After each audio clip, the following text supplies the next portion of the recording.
know who it is on the mic. My name is Prague. My name is D1. And we are Tribe Called Quest. We're back in the saddle one more time. Just like Reggie said, there are no Johns. These guys made it all the way to the top 8, and they're ready to fight for first place. But first, we are here in the winners' quarters, semifinals. Yes, sir. We're going to have Armada facing Hungrybox and winners. Mango vs. Mitsu King. Losers, Fly Amanito, PPMD, Axe vs. Silent Wolf. But first up, you know these two well, Armada and Curse's own Hungrybox. Yep. Let's see what the Empire Boy can do. This is going to be a battle of game one, basically. Who is going to win? Because the counter pitch between these two basically decides.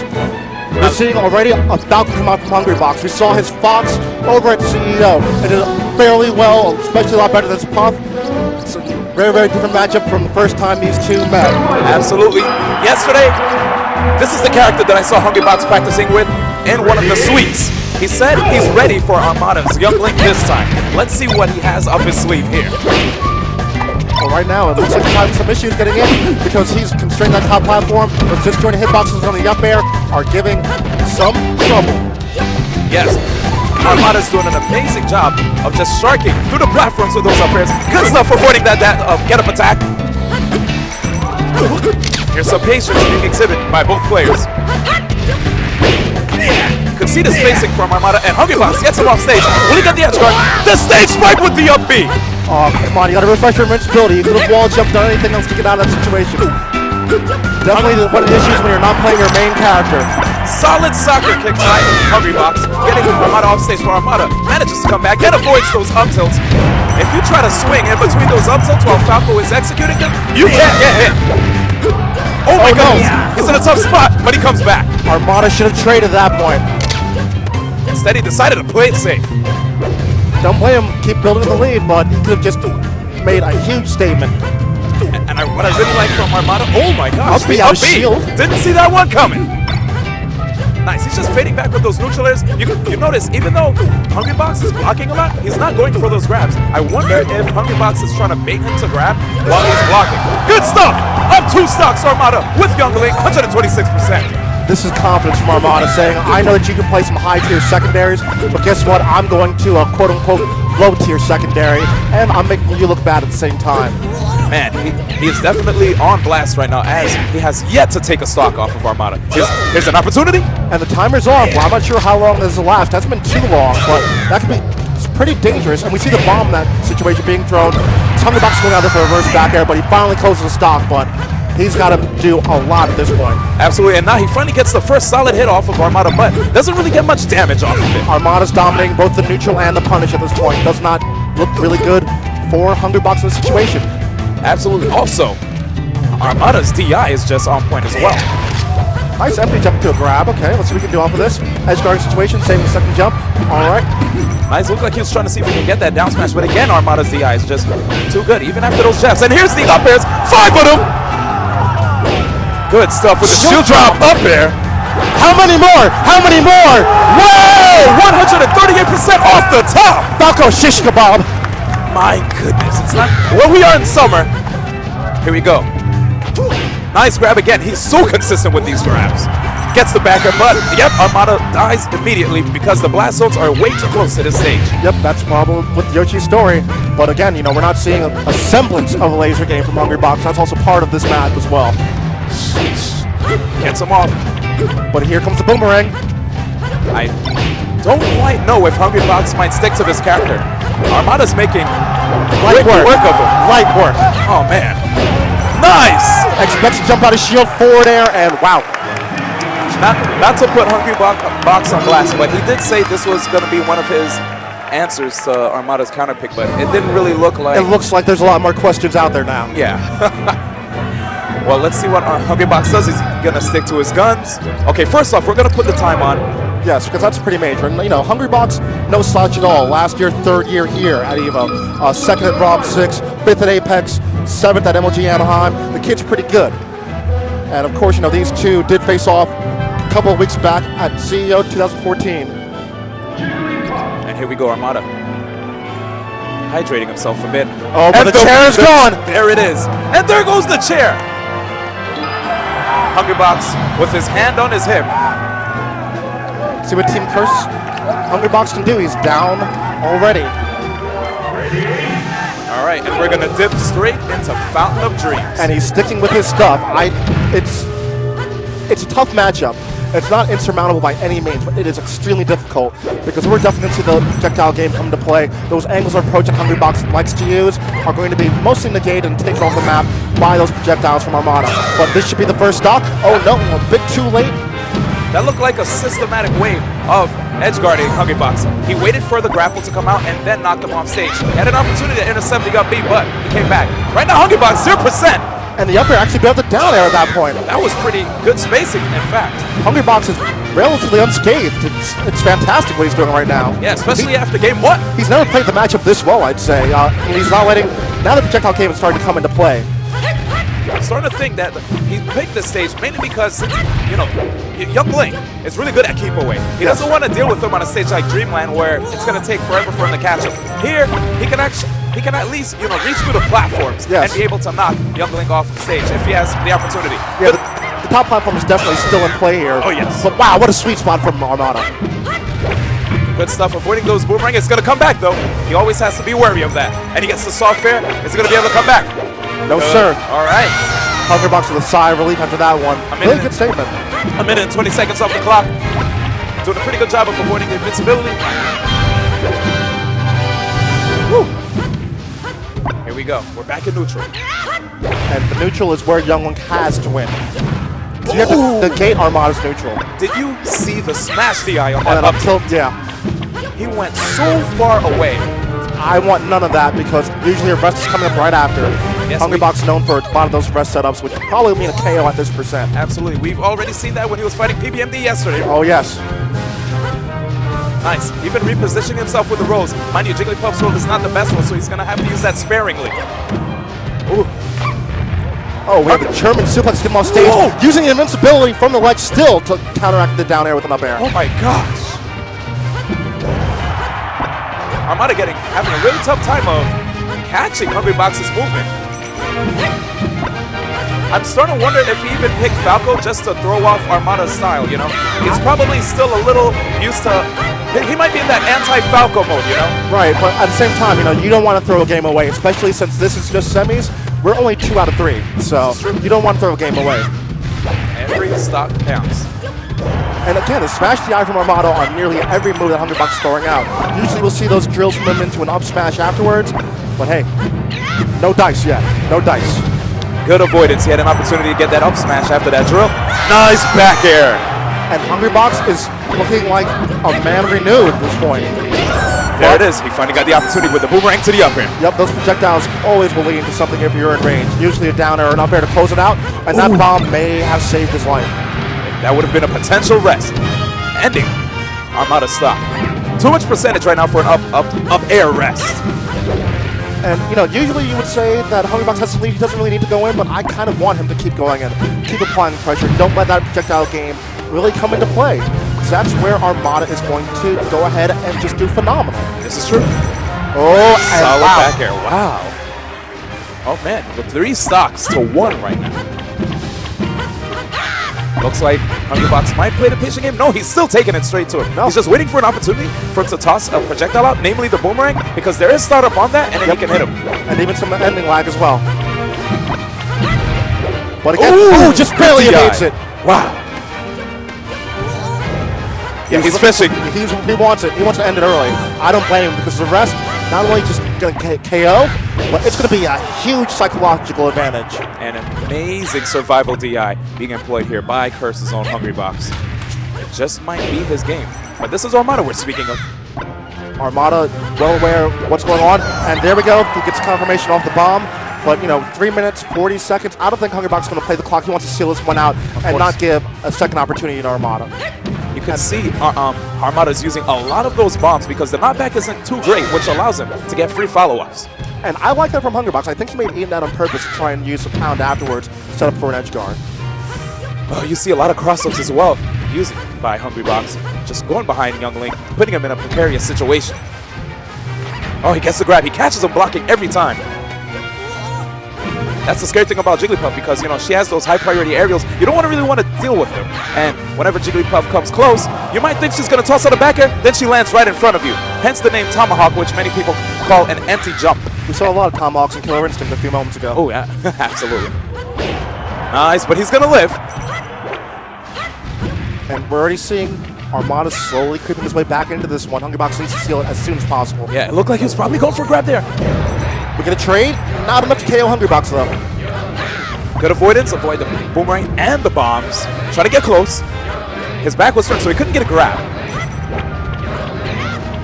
Okay, where's he going to land? Right on top of Armada, but Armada tries to avoid again with the cross up, but this time he back airs him immediately. He doesn't want to get grabbed. Has the bomb in hand, making it tough for Hungrybox to possibly even get a combo because he can do that bomb DI as he's getting hit and then over combo. And there's the up air. Look at the time on the clock, Brock. 2 minutes, just about. And Hungrybox is letting Armada creep back into this one. He has to KO him as soon as possible because these hits are going to add up really, really quickly. Every nair, every bomb, every boomerang, it's all going to add up. And eventually, you're going to get the total, and it's going to be a loss for Hungrybox. Nice, he finally gets that fair. Looked like Hungrybox was getting a little hungry. He gets the up air, 153%, and there goes Armada off the top. Battle of attrition, nearly over 6 minutes to get that one figured out. With 1-1 between these two. All right. Now, our Hungrybox, in terms of sets, the lifetime history, Armada is up 7-3. It's starting at Apex 2010. Peach Puff, a lot has changed since then, as we've seen. They both have a wide array of characters that they're willing to go to in this, I guess, arms race. So, I mean, Game 1 mattered so much. Game 2, I guess, you know, it didn't really matter because this is a matchup that we were really expecting to see from the pair. And, well, Hungrybox has shown that he can actually perform in this matchup as bad as it may or may not be. Absolutely, that was such a great counter pick on his part. Going straight to Fountain of Dreams, but let's see where Armada's going to take him. I feel like I feel like it's going to be either Dreamland or Pokemon Stadium. Hungrybox should get rid of Dreamland because he will not be able to catch him. Oh no, that horizontal mobility of Young Link is going to be impossible for her to catch up on. Absolutely. Pokemon Stadium would be a wise choice because during certain transformations, he'd be able to DI towards the wall and then tech, you know, and increasing his longevity, allowing him to live longer. And even on the grass transformation, there's that top platform that he can go up to pretty often. So, and the fire transformation, you know, setting up behind the tree, getting a lot of the projectiles out that way. Yeah, this is going to be a tough battle, but it looks like it's Curses over Dreamland. I'm not sure what's going on. Are we going to? Oh, we are going there. And no H-Fox. Okay. I mean, this was Armada's counter pick, so if he went H-Fox, Armada would have went Peach. And this would have been a wrap either way. That's why Game 1 was so important. But again, this is Armada. He's been known for years to lose first game, beat you on his counter pick, and then beat you on yours too. So, yep, here we're going to see Hungrybox try to read Armada's movement around this stage. He's going to try to see when and where he goes, you know, elects to go with the platforms. And we already see that top platform. Armada's just staying up there for days, and Hungrybox is poking at him using all of those jumps, but to really no avail. But finally, yep, I like this from Hungrybox. He's cutting off the side platforms. He exhausted almost every, He has a lot.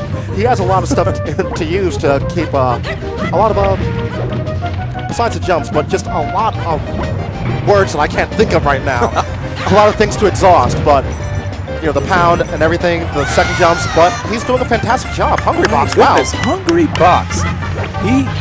He's looking like he might be able to send Armada to the loser's bracket, but it's too early to call as a minute already went off the clock. Already doing a good job of just walling with those back airs. Armada now looks like he might be forced to approach. I think that was probably a mistake. Might have been looking for a down air, but he got some percentage anyway, and actually down air probably wouldn't have worked because it was too far horizontally, so any percent is a good percent. No, he won't be able to get arrested yet again. That top platform just makes it really hard for Hungrybox to get a lot of conversions. But Hungrybox is playing like he should be. He's been cutting him off this past the top platform. And he's been doing a great job just staying away from these projectiles, getting pokes here and there, but he's playing this matchup like he's never played before. Oh my god. He was close enough to possibly get a tech chase rest, but it's good he didn't go for it because he was misspaced. Such good avoidance. We could see Jigglypuff's aerial mobility being employed really well here in this match. Every time, in and out, making it hard for Armada to even get an attack on him. And if he does get an attack, he's so far away that it's hard for Armada to even follow up off of these little nicks that he's getting on Hungrybox. Right, but we're even seeing some thirst from Armada. I mean, he threw out a down air on that side platform not too long ago, just completely raw, trying to, I guess where Hungrybox is going to end up. He's throwing all these projectiles, which are going to lead into those follow-ups, but still not enough. You're on Dreamland. See, this is the thing. Even though this stage really benefits Armada, it benefits Puff as well. Both of them, yes. Jigglypuff gets to live longer here. The survivability is definitely in play, but the neutral game of Young Link is certainly enhanced by this map. Nice. I think the jump is gone, but that up B has such great vertical height. Nice. Oh my gosh, Hungrybox up 2 stocks here. Really good play. Nice. He's just avoiding the bomb, and he comes right in with those back airs. Just waiting for an opportunity for Armada to be in range for him to attack. He gets hit by the bomb, but he DIs away. Good job. Yep, and I mean, you see how far away that Armada was staying with the projectiles. He threw the boomerang, was not even close for a follow-up, but he eventually was able to close it out. Right there, we saw Hungrybox trying to see if he could catch Armada in his shield with multiple up tilts. Armada getting out of harm's way. Try to reset it to neutral. Now, D1, we have about 4.5 minutes left in this map. Do you play to the clock or do you play to win? If I were a Hungrybox, I don't know. We've seen him play the clock before. It's a tough call. You can go either way. Either way, just like Sephiroth Kent says of Team Liquid. But again, you see he's really covering that passage to the top platform, right between the side and top. Not letting Armada get that way up there. If he has to go around the long way, then he's just increasing his game. And you know the funny thing, a lot of people, when they see a match like this, they tend to say this is a quote-unquote boring match, but it's a chess match. Really intense. I've never seen Hungrybox play so well here. Nice back air. And he's going to have a 2-stock lead. And Armada, it's looking like not only does he have a problem with Jigglypuff, with Peach, but also with Young Link, as Hungrybox made an excellent adjustment over the years, as you know, these two have played numerous times in tournament. You know, it's like we said, 7-3. Not too many of those wins have come since Young Link came into play. So. Yeah. So right there, what you saw was Hungrybox trying to go for a down throw. The down throw, if the opponent happens to land on the edge, he can potentially get a really big tech chase on either of the side platforms.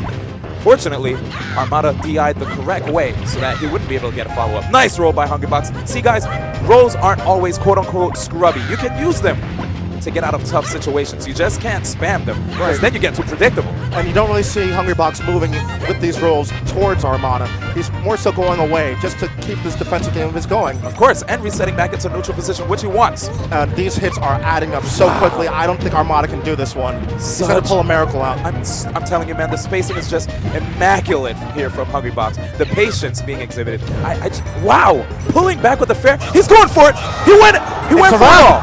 Good job, Hungrybox! I can't believe it! 7-3 becomes 7-4. Wow. Hungrybox is waiting in winners finals. Wow. Wow. This is huge. The internet's probably blowing up. Hungrybox just won a match over Armada, his Young Link. But first, guys, we're going to play an ad for you. I hope you like Baja Blast.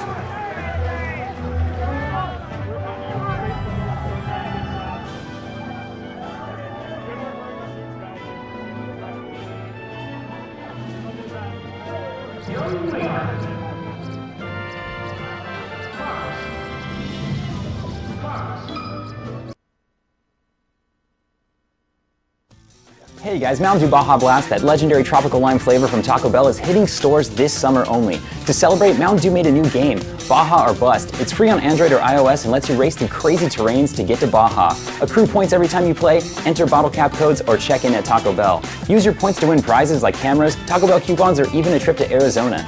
You can also enter the sweepstakes for a chance to win an epic getaway to Cali or Florida. Learn more at mountaindew.com/Baja Blast, and good luck. Big thank you to the guys at Mountain Dew. I'm thirsty. I bet Jeff Keighley might be too. Cheddar. But we're not going to have any cheese here. We actually have Mewtwo King wearing Zero's scarf. Oh, that ain't Zero. Looks good on him, though. But again, this is another storied rivalry with MTK versus Mango, starting at Genesis in 2009. These two, lifetime, Mango is up 78 to Mewtwo King's 73. So this is also going to be a really, really important matchup. Again, 2 out of 3. And yeah, again, it's so, These it's guys, rough. yeah, man, these guys have been rivals for such a long time. I remember back in the day, Mewtwo King was so dominant in the scene where time and time again, as I've said before, people, if they ask, who should I be like if I want to get good at Super Smash Bros. Melee? The answer King. was, that's it, just be like Mewtwo King. But And you know what? It all started here at EVO 2007. yes, that best of one in pools, Mango versus Mewtwo King. Mango came out on top, and ever since then, he just became that, quote-unquote, his demon, you know, that he couldn't get over. Right. We've seen him many times face him at tournaments in the East Coast, and every time Mewtwo King had to fight Mango, he couldn't overcome that hurdle. We hear a fox being played. That's probably Mango. Of course. Oh, are we going to have the Ditto? A Fox mirror? Did you hear Fox? Oh,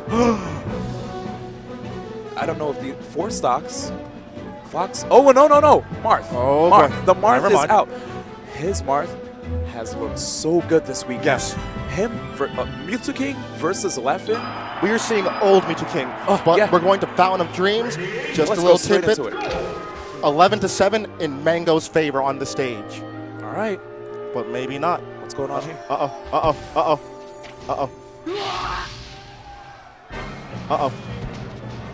I don't quite know what's going on here. We might have a controller issue. Mewtwo King has 800.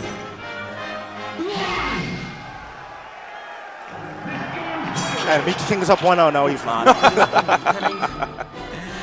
Oh, man. EVO 2014, guys. Let's go. All right, so once again, a lifetime 11-7 on the stage in Mango's favor. Fox versus Marth.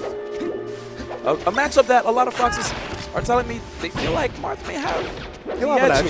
here. But I don't know, Fox, he has the speed. His combos work really well. I mean, if he gets a grab, he can up throw up air or up throw back air, you know, to mix up the DI. If he gets a wave shine, Marth doesn't get knocked down. Wow. Oh my gosh! But that's one thing to be aware of. Those tippers, especially on the up tilt, to start that one off, fantastic in the air. And Fox is juggled so hard by Marth, especially with Mewtwo King.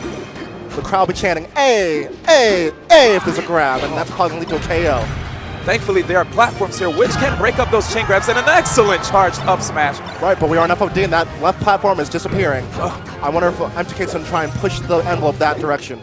Man, Mango moves so fast. Did you notice the moment Mewtwo King came down from the Halo, he did an instant double jump up onto the platform. To do an instant double jump, the moment you do a jump from the ground, you immediately press jump again. Nice stuff. And I like the sword dance in that situation, using the last one just to move away from Mango's punishes. But Very smart. that time he actually ended up just committing a bit too hard with it. And here the up throw up airs I was speaking of earlier. Here's the check chase. Wow, that was so quick by Mewtwo King. He can get some up airs through there, but Mango blocks in time. He's waiting for the double jump. It's gone. And the down smash. He still got it after getting hit. Yep, crouch canceled the up B, so had all day to punish. Good stuff from Mango, but it's not over yet. Yep, crouch canceling so good. Lessens the knockback of moves, allowing you to respond immediately afterwards, almost like a focus attack in Street Fighter. And he's still punishing after the Firefox. Oh man. Fortunately, his shield wasn't low enough because that would have been curtains. Forward smash, and he's off. 2 stocks each. We are basically dead even at this point. One of the most storied rivalries in this game's history. Ooh, the counter. First one we've seen this set might be ingrained in Mango's head that he's willing to go to it. And we often see him use it rising from the ledge, so. Yeah, it's actually really good to toss out a counter once in a while when you get up because a lot of Fox mains, they tend to try to attack a Marth when he comes on stage since his invincibility runs out rather quick. But this is Mango who punishes really hard, so I don't know if you want to afford that. Good light show by Mewtwo King. It knocked him off stage after blocking. Yep. The up air. He tried to get that dash dance grab, but Mango previous to that goes for the spot dodge. And you need to beware that spot dodge shine is such a strong thing that these space animals have. Right, especially since, you know, it's invincible on that first frame, comes down the first frame. And it leads Pretty to good. big-time combos, too, if he gets it. Yep. Satiko Wave Shine into big damage. Good DI by Mango, but he's off stage. And there's the dare! All right. We're going to the last stock in this first game. And we see M2K standing near the ledge. I've seen this before. That was a really all good dare have. by Mutaking. Again, he's just trying to catch Mango when he's in the air. Good light shield, gets pushed off the edge. He's trying to catch Mango either when he's on the ground or intercept him with an aerial when he takes to the skies. There's a dash attack. Good stuff by Mutaking, double jumping out and putting out the nair, forcing Mango to respect him. He does not get shined. Oh man, he goes for the up smash, but oh! So that's, wait. Okay, good job. Mango gets the up throw up air. What you saw right there by Mango, when he went for the grab, he didn't jump cancel it. If you jump cancel your grabs have less lag. Mewtwo had an opportunity to punish him right there when he whiffed the dash grab. There was so much lag on that, but he didn't take the opportunity. Mango, once he saw Mewtwo get on stage, he got the up throw up air, sealing the first game. Second game. We also, first game. We yeah, also saw first a game, yeah. couple of issues from MTK, especially in the last stock. We saw a spot dodge, which probably was a wave dash out of shield in that situation. But let's see what the team is going to do. What's going to happen with the Empire? All right. Now, Mewtwo can go to Final Destination. I've heard that Mango on his stream said he's been practicing against Marth on Final Destination for a long time. But look at this. Instead, Mewtwo going straight for FLB. We're going right back to it. Maybe Mango banned it. I mean, it is 2 out of 3, correct? Right, so the bans are in place. Good stuff, the double jump to grab. Mewtwo responding with a quick dare, again, thundering through the entire stage. Nice shine. Oh, wow, that was so quick. Mango still managing to grab the edge right before Mewtwo gets it. It's Mango. Jeez. He's been talking for months how he wants to be not just a one-time EVO champion, not just an EVO and an MLG champion. He wants to be the best of all time, and especially if he's able to pull this one off. Oh, that was an opportunity there. And another opportunity, a lot of these opportunities on punishes aren't coming to fruition for either player, but grabbing out of probably a nair. MTK looking for a roll there, Mango not biting. Mango being real patient. I like that he put up his shield, just waiting to see if Mewtwo will throw out a move. Nice forward smash from the edge. And good job by Mango. He always elects to recover high. Wow, the moonwalk shine. Okay, Mr. Stylish. Again, Mango recovering high, making it hard for Mewtwo to get these edge guards. But he up tilts him straight off to the other side of the stage, making it 3 stocks apiece with Mewtwo currently at 98. And that was amazing for Mango at that point. Gets the back throw, uses second jump immediately. So got smart. the situation. Good dash dances. There we go. Just keeping center stage. Just respecting any attempts that Mewtwo has to close the distance between him. The dash dance coming into play, so crucial. Everything that MTK is throwing out, Mango's jumping into right now. Yeah, he needs to slow down a bit. Maybe approach with a shield. Running shield is a smart choice, especially because a lot of Marth's moves, especially on the ground, are pretty unsafe and neutral. Especially if you get a shine or a up smash out of shield. Hurt. Wow! Jumping behind the sword, grabbing the edge, beating him to it. I already see a lot of Fox mains stealing Mango's tech. I've never seen him do this before. Nice, gets 3 up airs. Last one, sour spotted. Good stuff, the shy grab. Using a 1-frame invincible move, jump canceling it into a grab afterwards.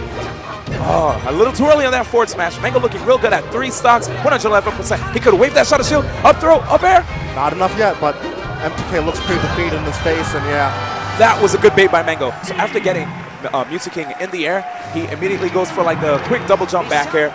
Mewtwo thinking that it was safe, to land as Mango was underneath him, goes for the up smash, catching Mewtwo off guard, taking game 2, winning both on Fountain of Dreams. But of course, we have the bracket of Alternative success. So the winner of Fly Amanita and PPMD will play against MTK. Meanwhile, Armada will be waiting to play either Axe or Silent Wolf. Okay, well, next up, guys, we have Losers Fly Quarters. Amanita, yes. All the way from SoCal. Oh, loser's ace. Apologies. But PPMD, of course, of Evil Geniuses, one of the big five. A lot of people say that his loss yesterday to Hungrybox was an upset. He was one of the main favorites coming into this tournament, of course. Last year, he got 5th here on this stage at Evolution, 1st at Apex, 1st at Skate 3, 4th at MLG Anaheim. He wants the big W today. Can he do it? Meanwhile, Fly Amanita, always one of the strongest players out of SoCal. And for all you sponsors out there looking around, the highest unsponsored player here at Evolution, for male anyway. And he got 17th last year at EVO. This year he's in top 8.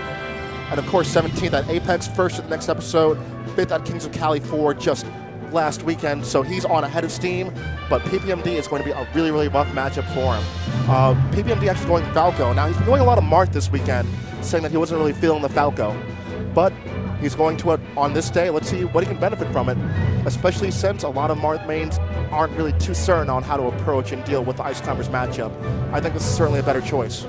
Now, PPMD, of course, a lot of players picks to win this weekend. But Fly Amanita, he has a lot of practice against Falco already in the name of West Balls. Here we go. We're going to go straight to Final Destination. No platforms. PPMD looking a little bit sloppy there with that Nair Shine approach. He needs to be careful because Ice Climbers can get a lot of mileage off of one miss L cancel as God, there are yes. 2 shields. Oh, man. Now Okay. let's see what PPMD can do to separate the pair. He's opting to just keep the pressure on Popo and close this out instead of going for Nana too much. He's back a percent here and there, but it's not an all-out focus on her. Yep. Already you can see PPMD going for a lot of space back aerials against the Ice Climbers because he knows if they get one grab, it can be really bad situation. Good stuff. Nice tech chase by Is this Armando. Sopo? We've seen this man already start a Sopo trend on Twitter before. This may happen again here at Evolution 2014. Wobbles did it last year, can Fly repeat this year. This man is no joke.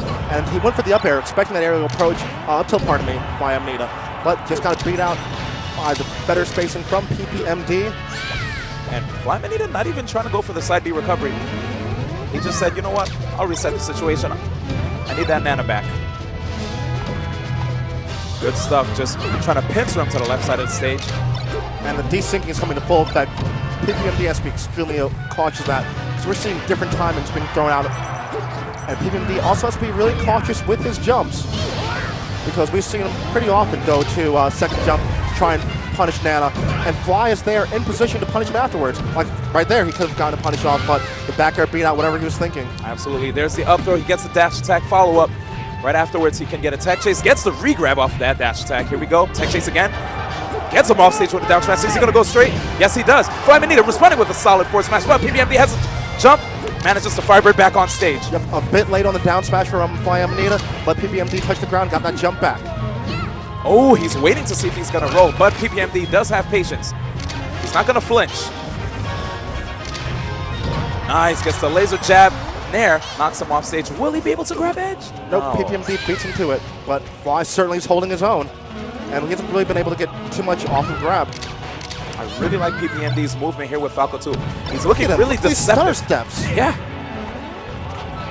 And that time he messes up. And Fly gave him lunch for free there. And we see him fading away. Again, that time he punishes Nana. Fly is there to punish with Popo.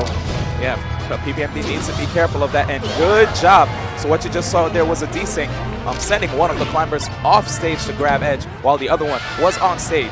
And Fly lets Nana go to her demise. He's looking for a pretty solid punish there. Didn't quite get it. Good stuff with that get up attack. You know Trying what? to see if he can get it there. What separates a lot of Ice Climbers players is the prowess of the solo Ice Climber. You know, players like Nintendo get a lot of, they don't get as much mileage out of solo Popo. And, you know, a lot of players just play the match like they were originally taught back in the day. It's about separating them, getting rid of Nana, and you play the one-on-one, where Sopo may as well be a low-tier character. But we have this solo Ice Climber from Fly Amanita that's just done a lot over time. Now, one thing I wanted to make note of, PPMD has never been caught in a situation where he had to deal with Fly Amanita grabbing him and then, you know, leading into a potential handoff combo. He's doing an amazing job of just splitting up these climbers, and every time they are together, he just spaces himself. He mixes up his approaches. You know, he tries to keep his Fly Amanita on his toes, keep him guessing. You can't approach the same way every time, and that was an amazing dare. The dare being a true spike, the only way you can jump out of it is once the hit stun actually wears off. So good job there to PPMD catching Flaminita at the right time, getting the first game. Yep, fishing out the second jump. And of course, a humongous hitbox on that one as well. All right, so Flaminita, which that stage was In probably such deep thought right now. yeah, he's definitely focused. Final Destination was probably the stage that I would pick for Flaminita to win over PPMD, but fortunately PPMD was ready for the matchup and got game 1. So where's Flaminita gonna go? He can go back to the same stage. Yes, and there you have it. I mean, he doesn't want to deal with PPMD on the platforms. It'll just make the matchup harder. Yep. And we're seeing the down throw being used, using the lasers from the throw actually, which kind of mess with it. Yeah, and it could hit both climbers, which is really smart. Yes. We'll see a lot of down throw and back throw usually in this matchup. Even occasional up throw if the platforms are in play. Nice setup by Flaminita, but he didn't manage to grab PPMD as he tried to get back on stage. He's still in a good position. I like that. So instead of going for a roll, went for the full jump. He needs to make sure he doesn't do that too many times, or Flaminita will next time respond with a solid back aerial. And fishes out the second jump, hitting with the neutral air. And we're also seeing Fly accepting Nana being punished by PPMD and just punishing him afterwards. Ooh, poor Nana. She just took that forward smash straight to the face. She's off stage. Nice. You could see PPMD is just trying to read Flaminita's escapes in the middle of the combos. He wants to get this stock. Yep, he gets it with a nice space back aerial. And now we're at 3 stocks each, a minute off the clock. And the lovely couple is back together. But Nana, she's not the smartest. And again, we're seeing the punish on Nana. And every time, Flaminita is right there, just in time. And the neutral is certainly being dominated by PPMD, and we're not seeing too much of a punish game. Wow, that was so good, using the weak reverse back air to finish Nana off and keep Popo at bay. That was amazing. This guy is just so good at multitasking, doing quick work of both climbers, especially Nana. And now, yep, getting Flaminita off stage. Good laser placement, getting a lot of free damage, and there's the back air. Yep, and he even just waited for the second to come out and still sniped it out with, but wow, just raw F smash in the opposite direction, why not? That quick double whammy, but PPMD manages to come back. Good setup and nice. This time, PPMD tries to recover above him again, and Flaminita responds with a well-timed down smash. Here we go, 2 stocks each, and another minute off. Now, that forward B we oh, here it is. What? Going for the handoff setup. Was just better range, but that second jump is gone. This should be the stock. This should be the stock. Okay.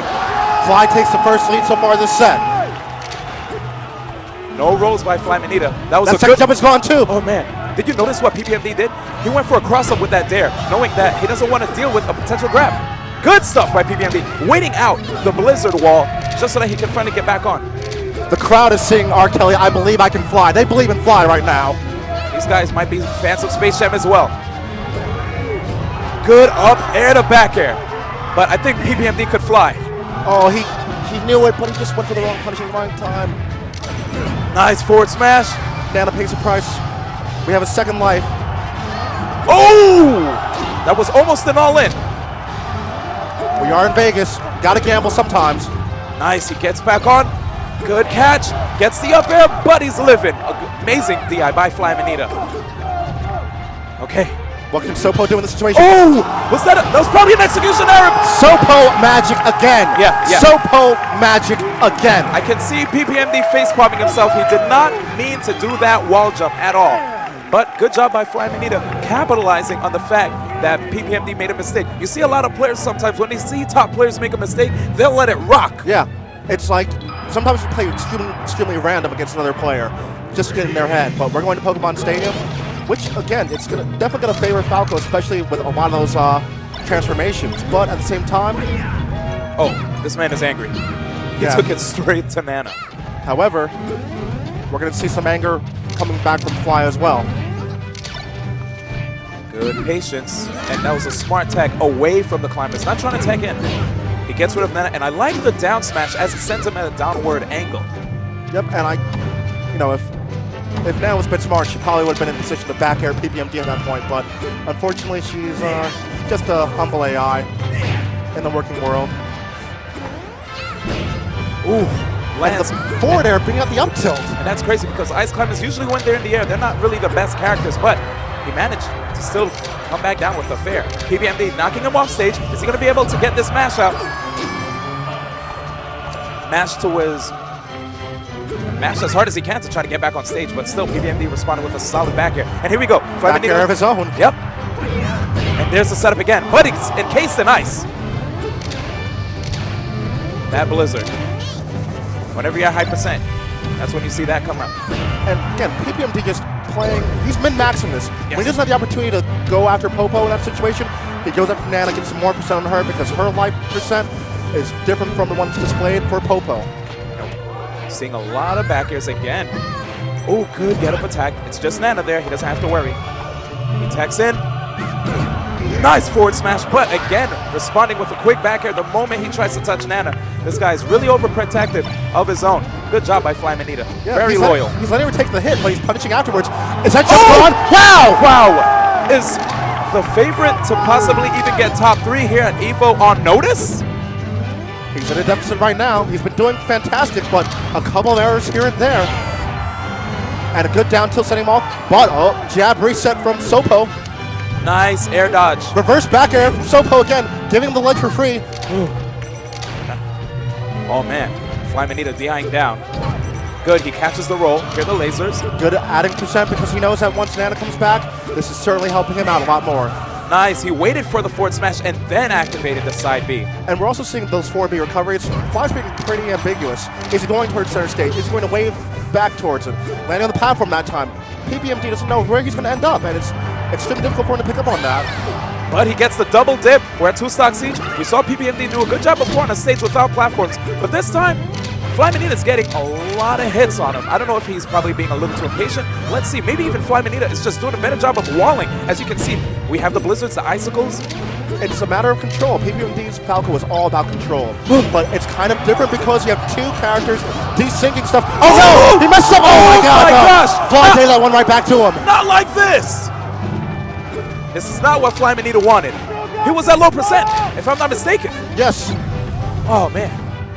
And especially right now on top of the windmill, one good connection could lead to a shine off the top, so. It looks like PPMD is going to try to see if he can get as much as he can. All right. He has invincibility. What decision is he going to make? He's trying to get a roll. Doesn't get it at all. Good lasers. He's going in. Is he going to get rid of Nana?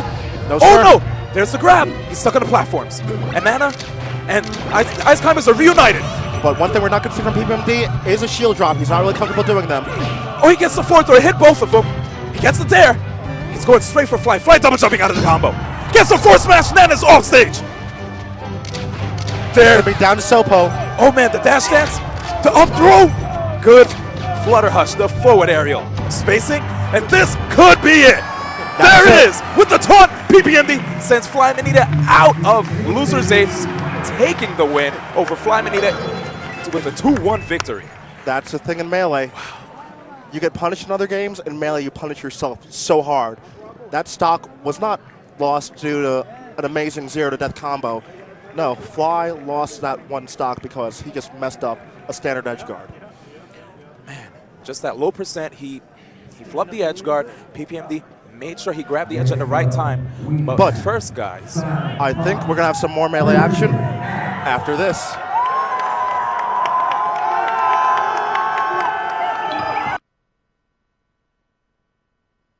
Mario Kart 8 Super Horn test. Take 8. Super Horn!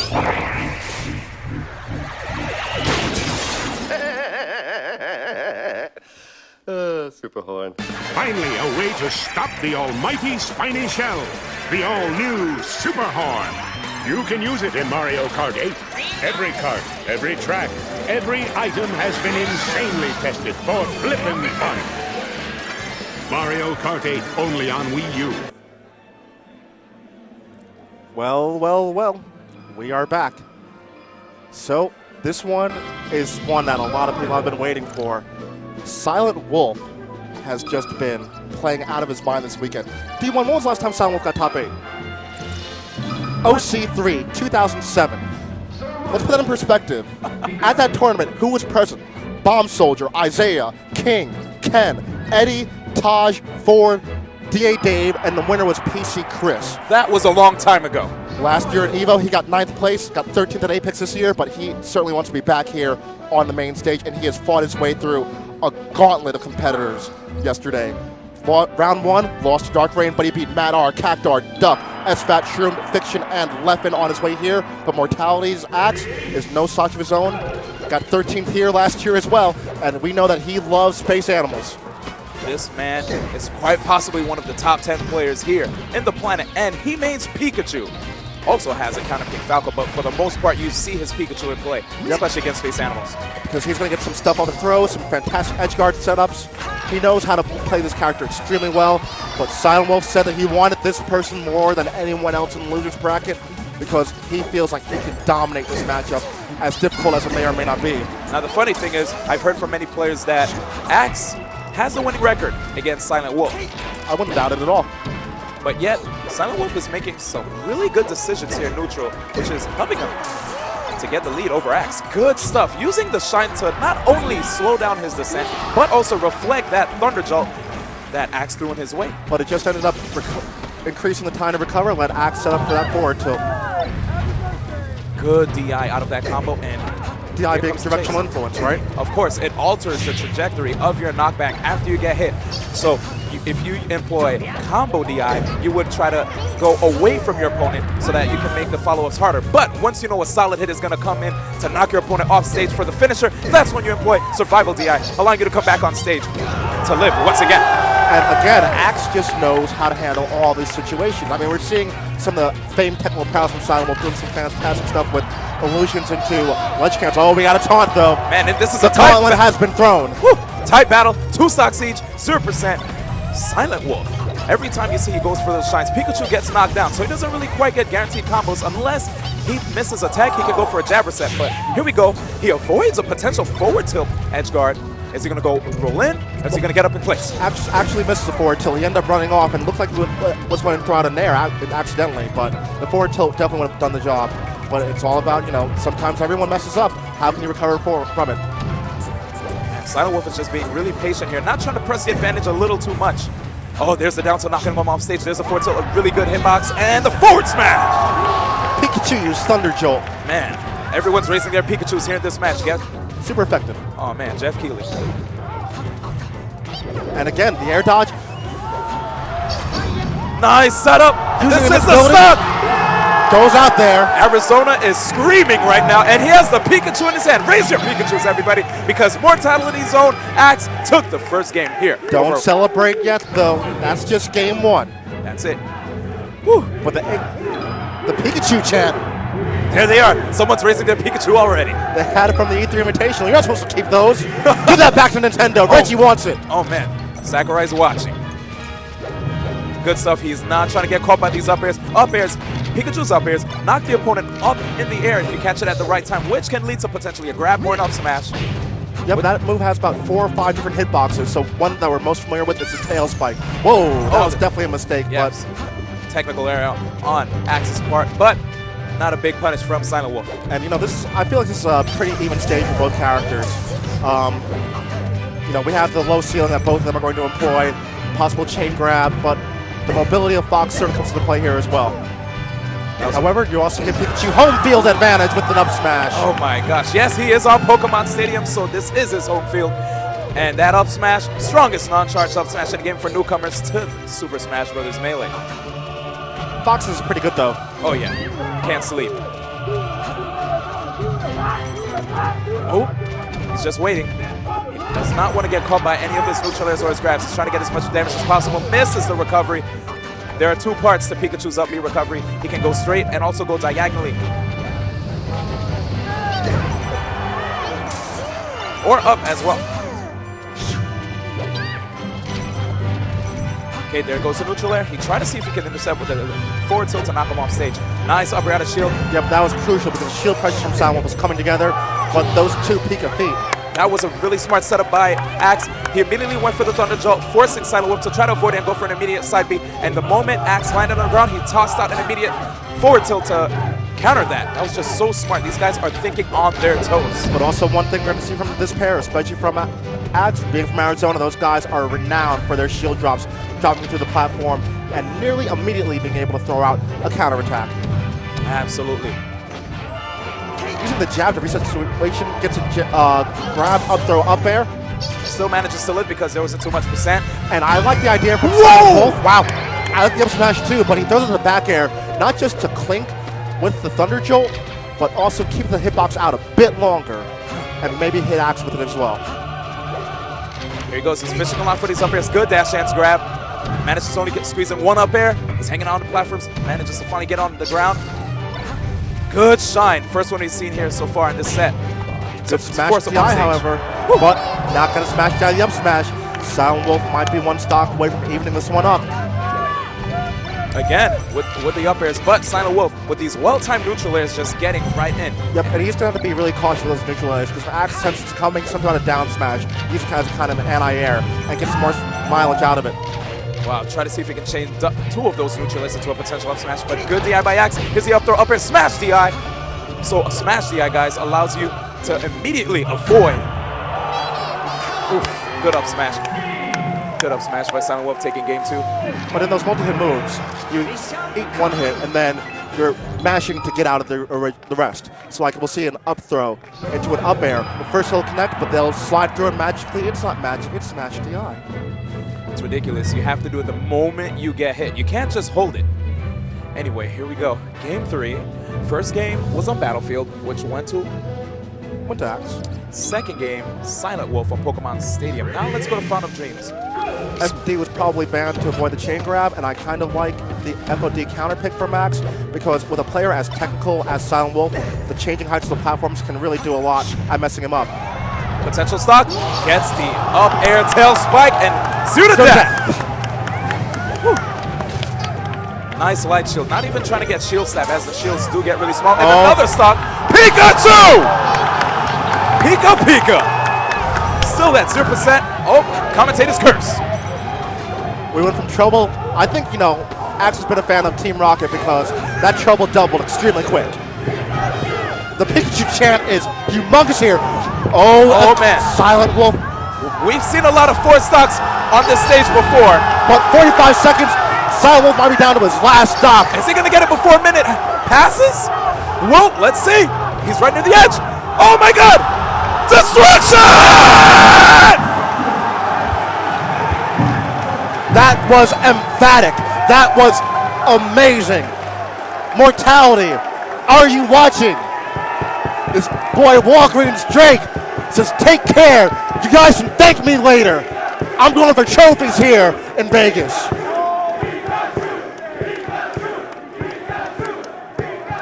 Aximus Maximus. But we're going to continue that loser's bracket action. UC stepping into the plate.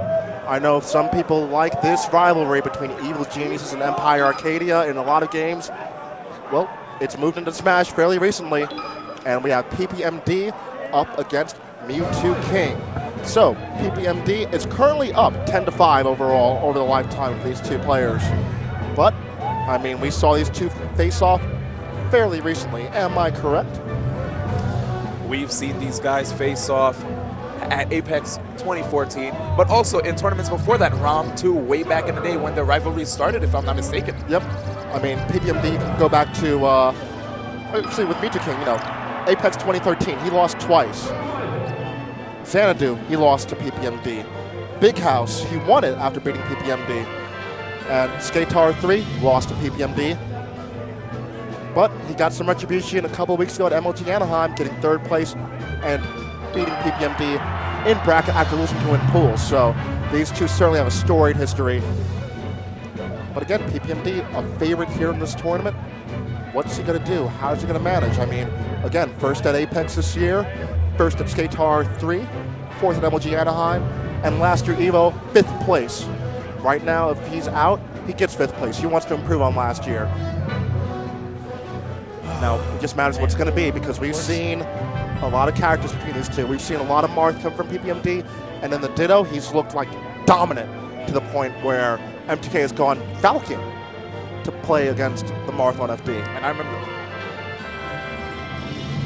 I remember the first time these guys faced off at a Maryland tournament. I'm not sure if it was a Xanadu or not, where they had the Marth mirror match.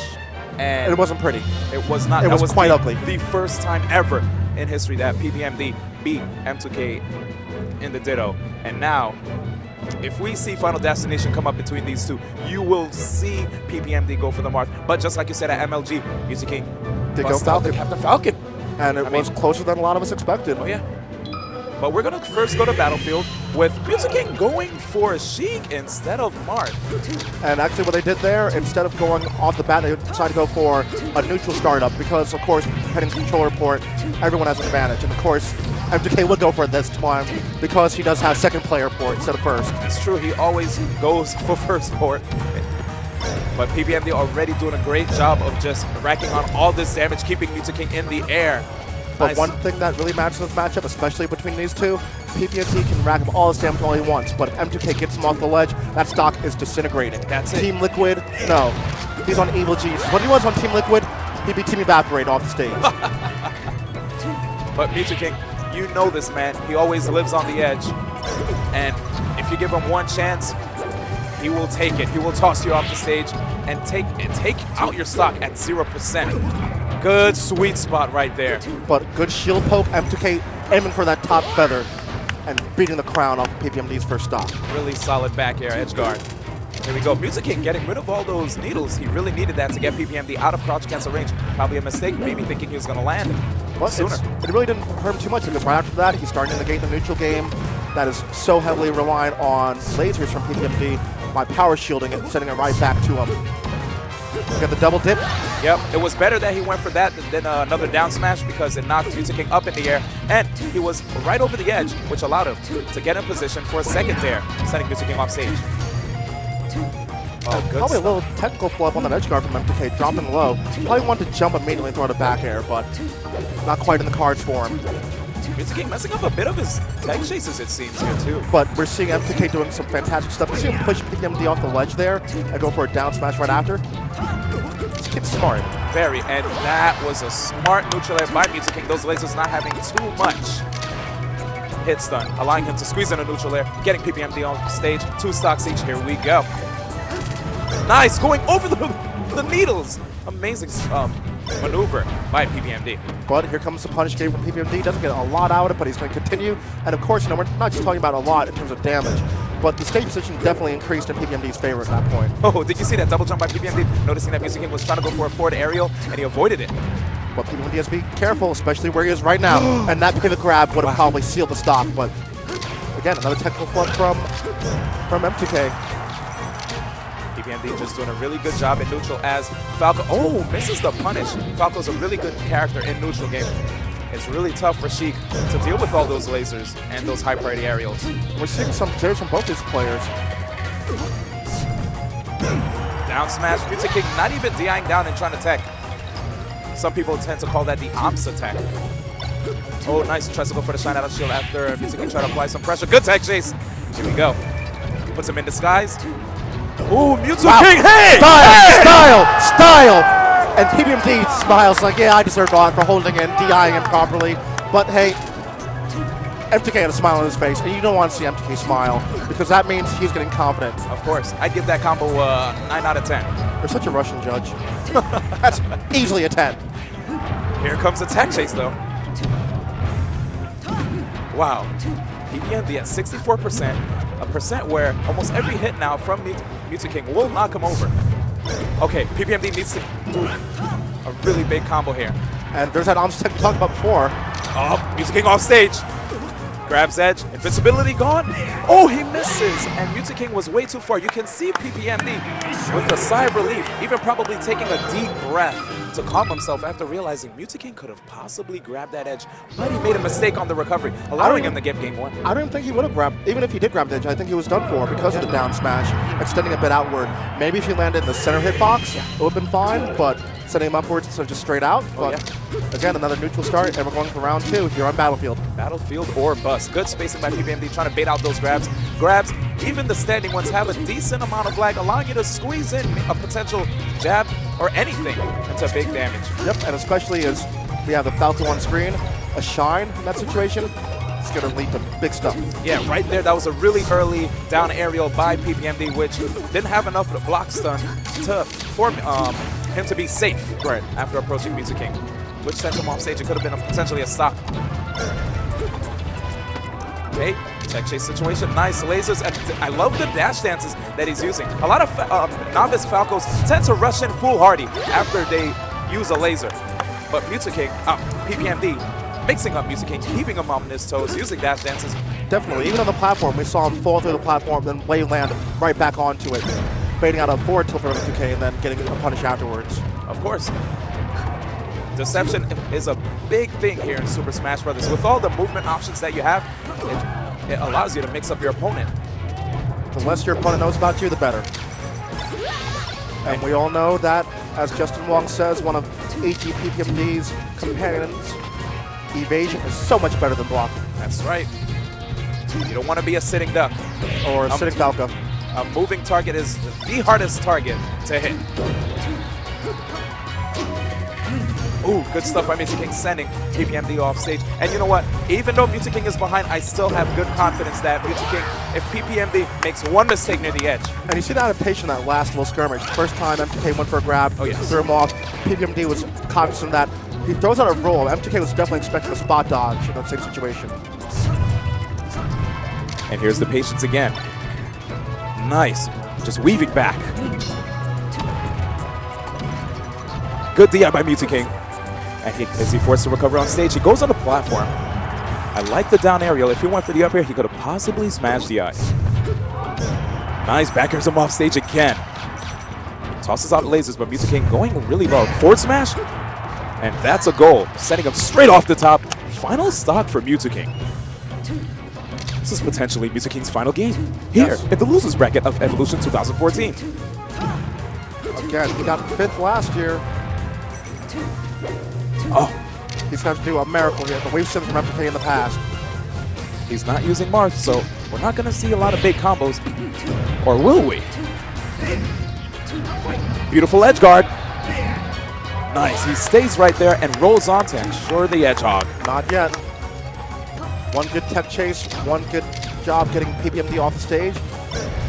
But PPMD's punishes are certainly in full effect. 86% currently on Music King, and he gets the dare. That is it! Using invincibility, rising with the dare. M2K had nowhere to go but down. But a fantastic 5th place finish for M2K. Man, PPMD was just playing really well in that entire match. Really good spacing, noticing that Music King's strength is the edge. So he said, you know what, he'll use his strength to his weakness and just keep pressuring Music King when he's near the edge. If you're going to give me center stage, I'm going to keep it the entire match, and I'm just going to keep it, applying pressure, fading back after I use the shine and then into a neutral air, waiting for you to whiff the grab, getting a lot of mileage off that. And his edge guards were just on point. And a lot of his punishes were really good. He tacked on not just 20%, not just 30, but a lot of percent, sending Music King all the way to like 80. And then once Music King was near the edge, he just closed out with a solid edge guard almost every time. But this is another storied rivalry. Pretty one-sided in Armada's favor. Axe certainly gets his blows in, but he hasn't been able to take it all quite yet. But Armada, he is one of the most dominating forces in Smash history. First at Apex, 4th at EVO last year, 2nd at ROF4, 1st at Super Sweet, 4th at Skatar 3, 2nd at MLG Anaheim, 1st CEO. Basically, the kid is good. That's the cliff notes. Don't sleep on him. But Axe always in top 8 or reaching distance to it. 9th, 13th at EVO last year, 5th at Anaheim. And usually, we've seen him do some really, really good stuff. I believe they had a set at Apex 2012. 12. Yeah. Let's see what he's learned since then, because we haven't seen these two square off in quite some time. Wow, and Axe, ever so technical, trying to take away the turnip game from Armada, catching it as Armada tosses it at him. And Axe already looking for a lot of shield stabs. We see him going with a nair pretty high, the down tilt pretty low as well. Yep, and because of this, we're going to see Armada possibly go for a lot of low, immediate float cancel nairs. Good job by Axe, by the way, taking first stock. But one thing that Axe has to be cognizant of is Armada's Blunts' trade. That time, that trade worked out definitely. But the Smash TI, once again from Armada, getting them out of these situations. Yep, those multi-hitting moves, you can avoid the last hit But what if you attack? apply Smash TI. Wow. Here's the back air. So low. Oh, my Sending it back. goodness. No, thank you. I don't want any. This guy's just so good against turnips. I mean, he caught one earlier, then he power shielded it. How's Armada gonna get these edge And guards? that timing negates it with the Thunder Jolt. And also one thing we're going to see from Armada, we're going to see him floating above the Thunder Jolt height on the ground, similar to how it's addressed on Falco lasers. But Battlefield, he should have grabbed the ledge. And he finally manages to get a turnip to lead into big damage. 42 currently on Axe. But this is going to be a difficult one for Armada because, I mean, we know how his punch game is against more common characters. How often do you play against a Pikachu, especially in Europe, where he's from, in Sweden? Not often. Good stuff. He gets hit by the down smash and unable to smash the eye out this time. And I like that by Armada, just delaying his recovery a little bit, managing to sneak in a fair dash attacking Axe off stage. Axe messing up his recovery, even looking at his controller, thinking to himself, what's going on here? But he gets the up air to Thunder, and good DI by Armada, avoiding the KO off the top. And Axe is cognizant of Armada's willingness to air dodge. A pair of up tilts. Oh, and the platform saved Armada's life there because that down there probably would have closed it out, but up smash out of shield will do the job pretty well. So smart. Here we go again, edge canceling that up B. Kid's technical. Too technical. Nice, just avoiding the forward smash, has a lot of good range. And I like Axe going in with nairs every time Armada's floating, so Armada's going to play a more of a ground-based game. And he needs to be careful. The moment he takes to the skies, he can chain those nairs into potentially more nairs into an up smash. And again, another ledge cancel there, but we're seeing Armada shield dropping on these platforms once again. The kid has added so much to his repertoire in the past month. Yeah, we haven't seen him that from him before. There's And a a trade, but this one was for Axe. With the up smash kill off the top. Immediately hits him with the neutral air. It wasn't the strongest hit, and he's catching it. Good sweet spot by Axe. Oh my gosh. What a tech though. This guy is living. So much patience being shown right here. Shield drop Thunder Jolts from Axe. He needs to stop. And I like this from Axe just playing a little bit hit and run, trying to get himself in better position. If he doesn't stop, wow, slow walk up. Wow, he just snuck right in there. Good job. And he Almost almost lived. survived, right? Yes. I can't believe it. Arizona just has too much talent. Nice. Pika! Whoa! It's enough! The Thunder off the top! And Mortality's own Axe takes game one. These guys made a good decision in sponsoring Axe. It's a pretty good choice this week, I'd say. Wow. But I would have to say this would probably be one of the biggest upsets in Smash history. Not downplaying Axe at all, because a lot of people said he was, top 10 maybe a couple of years back, and this series kind of returned to prominence on the major scale. But this is Armada, one of the big five. This is someone who is either first place, second place, third place, fourth place, fifth place. We don't see him there. But look at his face right now. He's stoic. He's rethinking what can he do. And it's funny, this guy just might change a lot of people's minds when it comes to the grand finals potentially being Mango versus Armada. A lot of people were saying, hey, after MLG and all the other tournaments that transpired in the past, we might just see another Mango versus Armada rematch. But I don't know. Axe is trying to rewrite the history that we were so carefully curated here. But wait, this is Armada. He is a Titan for a reason. Good stuff. Immediately tossing out those neutral airs. He will go for those trades, trying to break up those combos, disrupt them even. Yep, and one thing we want to see from Axe a lot is he's going to have to do a lot of baiting from Armada. When he gets these opportunities to punish, he's going to have to wait for Armada to throw out a neutral air and punish afterwards. Of course, and I don't know if you've seen earlier, but he needs to be careful with tossing a grounded turnip in close range with Axe, because he went for a quick up smash out of shield when Armada did that. Very unfortunate. These self-destructs, they're adding up. Yeah. But again, back to neutral. And that quick full cancel there. He needs to be careful, because after he goes for those down smashes, it looks like Axe DIs out and tries to get in a position to hit Armada as he's still recovering from the move, even after being hit. Oh, nice. This time he catches him, not sweet spotting the up B with those down aerials and converting that into a neutral, sending Axe off stage. Here we go, 2 stocks up with Armada. And crouch canceling Thunder Jolt, because that was probably going to lead into an up smash. My goodness. Good cognizance. Oh, but grabbing from behind the back. Man, that one mixtape with smash. Woo. Yeah, that grab hitbox definitely extends right behind. Not too many characters have that. Ooh, and I like that, trying to shield from underneath the stage. Axe is going ahead and just aiming that shield downward to avoid the platform getting poked out. Now, that was really good by Armada, floating at a particular height, which would not allow Axe to get that up air as Armada was recovering. Here comes the trade. And both are living, but again, all these trades at this point, all Armada, because he has a sizable lead. Good stuff. You can see Armada's just waiting for him to come in with those neutral airs. He's been doing them a lot of times before, and Armada, cognizant of that, is trying to counter them now. Good stuff. Intercepts the recovery, and now we have a big change. Armada with 4 stocks to Axe's 1. Not looking too good for him right now. Nice neutral air. Oh, here come the power shields that we usually see a lot from Armada. Up air to Thunder, but he is alive. Good DI by Armada. Going really high. Is he going to go for the edge? No, instead, he will try to go towards the stage, take the hit. And a little technical form, looks like he's trying to wayland, maybe into a down air. Wow. Right above the clouds. Good spot, air dodge. Gangstar would be so proud.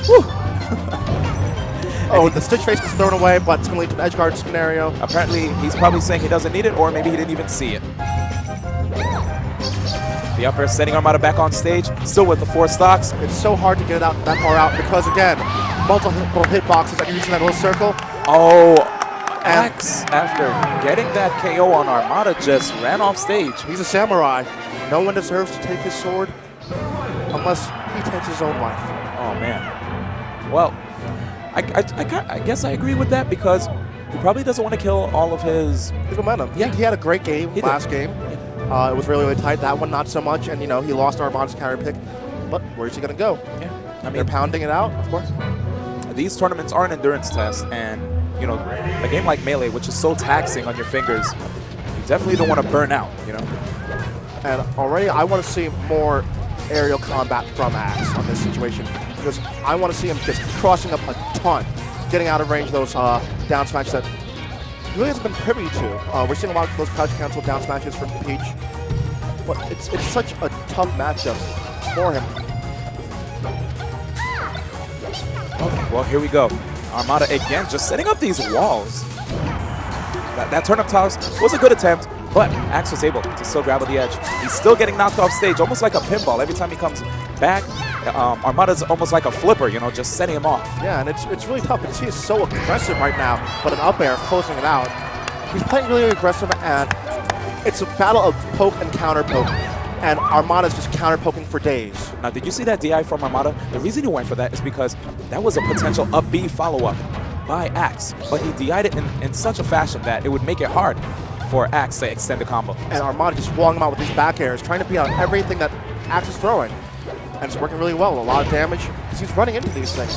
Dash dance more or baited out, but Battlefield, oh no. Oh man, that self-destruct. Axe puts his head down. This does not look good. Yeah, he's back in the game though. All right, here the dash dances. Armada looking way more confident. And that time he was looking for the float approach from Armada, but wasn't in place to get the up smash, and it closes out with the down air. He's not done yet, still has signs of life, but it's going to be a lot to take down this Titan. Here we go. I like those turnip tosses, forcing Axe to go to the top platform, and Armada trying to reach him with a full jump neutral air. Oh, Axe, hopefully he's not too nervous here. This might be his last game. Good turnips. The dash attack, very unsafe on hit as Armada is at 19%. You're not going to see a lot of hits from that. And again, he gets a good hit. Yep, those trades. The punish isn't really coming because Armada's refusing to allow it. He's just going for another trade to get out of harm's way. Yeah, that's Peach, signature Armada. Absolutely, and there again, off the air of it. dodge at the top to that platform. Whew. The follow-ups are few and far between. Oh, try to see if he can probably get a ledge jump to the neutral air. Oh, he's waiting. Possibly for a roll or even a spot dodge. Okay, here we go. He's in position for an edge guard. Misses the neutral air attempt. And good. Oh, the light shield actually made it hard for Axe to get a punish. No shield stab, even though Pikachu does not have the best of shields. Possibly that's why he's using the light shields. Again, Armada is just so good at air dodging out of these situations. This guy is becoming a brick wall. Good attempt by Axe. Nice. He goes way out there. Damned if you do, damned if you don't. That's right. Nice shield stab. Goes behind him with a cross up and cancels him with a down smash, but Armada responds with his own down smash. And Axe almost had an opportunity to punish that down smash attempt with an up smash. Here we go. I don't know what Axe is doing, but he's being real patient here. Probably waiting for him to float. Definitely use agility. Oh, getting shield stabbed again. 95%. Final stock. Immediate quick. Floating there. Nice. Oh, there's the opportunity. That miscue from Armada. Armada's in the air now. Nice combo. You know what? I still see some promise in Axe. He cannot trade at all. He's going to have to pull a rabbit out of his hat for this one. Again, he gets him in the air. But again, he's going too aggressive. He has to wait because these trades are coming time and time again. The man might just be on fire. We've seen him take out Music King. We've seen him beat Hungrybox. Is Armada gonna be next on his list? Is Armada gonna be next on his list? Can the kid do it? He's going for these neutral airs. He wants to get him in the air, but Armada gets the grab. He up throws him. Whoa! Armada with the up throw, waits for him to descend, gets the up air as he's landing. Game 3, EMP zone, Armada. That's what we call a heart wrencher. And we see Axe throw his hands in the air. Extremely well played. He's definitely throwing his hands in the air. He did his best. Arizona's on his back. Good job to Mortali's very own, but you see the exhaustion from Armada. I don't think he was expecting that kind of test from Axe, and Axe nearly passed. That second stock, if he hadn't gotten Battlefield there, would things have been different? We'll never know. We don't live in what ifs, we live in what was, and Armada was the winner of that match. But personally, I like 2 out of 3 sets. We're about to see one more. This is loser semis. Loser gets 4th place. PPMD versus Armada. All right, so PPMD, we've seen these guys fight before, not on the grand stage, but in bracket last year at Evolution 2013, with PPMD coming out on top. Yes, indeed. Yeah, against the man from Sweden. That was on day 2. So not even top 8. Day 2. That's how stacked these tournaments are. Man. These two have a long storied history, and currently, well, things are looking pretty good for Armada, but not by too much. It's 8-7. So again, loser semis, 2 out of 3. These guys faced up at Apex 2010, Pound 5, Genesis 2, Apex 2012, Smashers Reunion, all the way in Europe, Apex 2013, last year at EVO, and Skatar 3. So again, you're seeing some of the finest in the world here on display at Evolution. 2014 here at the Westgate in Las Vegas, Nevada. Thank you very much to all you guys who are already tuning in. Make sure you hashtag EVO 2014. Let's go straight into the match. Thank you, Nintendo. And PPMD. And the funny thing, let me tell you, a lot of Falco mains don't really like this matchup because Peach can just float over the lasers, and there are a lot of times that Peach can just disrupt the combo with her neutral airs, her back airs, which you already are seeing from Armada. Yep, and you kind of negate some of Falco's amazing neutral game when you do get rid of the lasers. And the punish game that Peach has on him is basically, Falco has an astounding punish game on most of the cast. It's kind of not as quite as good against Peach, but Peach has a phenomenal one on him, so it's very, very difficult. As you can see right here, an opportunity, but PPMD messing up the recovery. Armada will take that. Completely wrong angle. Gotta get this kid a protractor. And here we go, the good spacing. That jab. If Oh, Armada, that shield is man. done. Looking like, oh man, dare I say it, an M&M. And again, shield drop. Oh, but dinner is served. Another opportunity. A pair of slaps. Didn't like what I was making. I'll harder in next time. But here you go. You see PPMD just going on these platforms. And we're seeing PPMD continuing to go high, adjusting to Armada's shield drops. He's floating over them. Very smart. Since a lot of players are using shield drops in the neutral game, you see players now try not to just hit their opponents when they're blocking on a platform. They'll just respect them. And PPMD with the weight, expecting the roll in. He got it, but he only got a shot with him looking at anything else afterwards. Will he be able to close the stock? And here's another reason why this matchup is not as easy for Falco as it is for Fox. If Falco gets a grab, he can't really get guaranteed hits off of his grabs unless Armada DIs inappropriately. Good job for PPMD finally shaving off one of Armada's stocks. Still with a 1 stock deficit though. He has a lot of work to do. He got us started on a punish, but Armada again, air dodging, get out of harm's way. And again, the shield drop game from Armada is something he has to be aware of. Now we're going for the parasol out of shield now, which means that he knows that, wow, Whoa, what a conversion. and I don't think he's going to be able No. to come back on stage. But yeah, the power style out of shield instead of the nair out of shield, it means that Armada's definitely respecting the L cancel ability from PPMD. Of course, and another thing, with those shield drops that you're going to see from Armada, PPMD is probably going to even space his aerials. So disengaging is not the only best thing he can do. Wow! Off the top! Shining bright like a diamond. And PPMD seizes the lead. Yep, that combo was beautiful. Just like diamonds in the sky. Well, diamonds are forever. And we got 3 of them here in the EVO logo, and both of them want the 3 that are on that trophy. We'll see who's going to take it with both of these players vying for positioning here. PPMD doing way better now. The funny thing was, Armada had the lead. Good lasers. I like this. So he tried to force Armada to recover high. And as Armada did recover high, his double jump, it's pretty easy to snipe out, punish with a dare. So he immediately used the spot dodge to avoid that down aerial from PPMD. I wonder if Armada's going to start adapting to what PPMD is doing with the shield drops and just not go for it, just continue to shield, and then just nair out a shield backwards until PPMD was just flying over him and crossing him up. Oh, this is bad. Oh, it's a wrap. Oh, man. And PPMD puts his head back and starts cackling. He can't believe what just happened. Well, not quite a cackle, but it looked like it.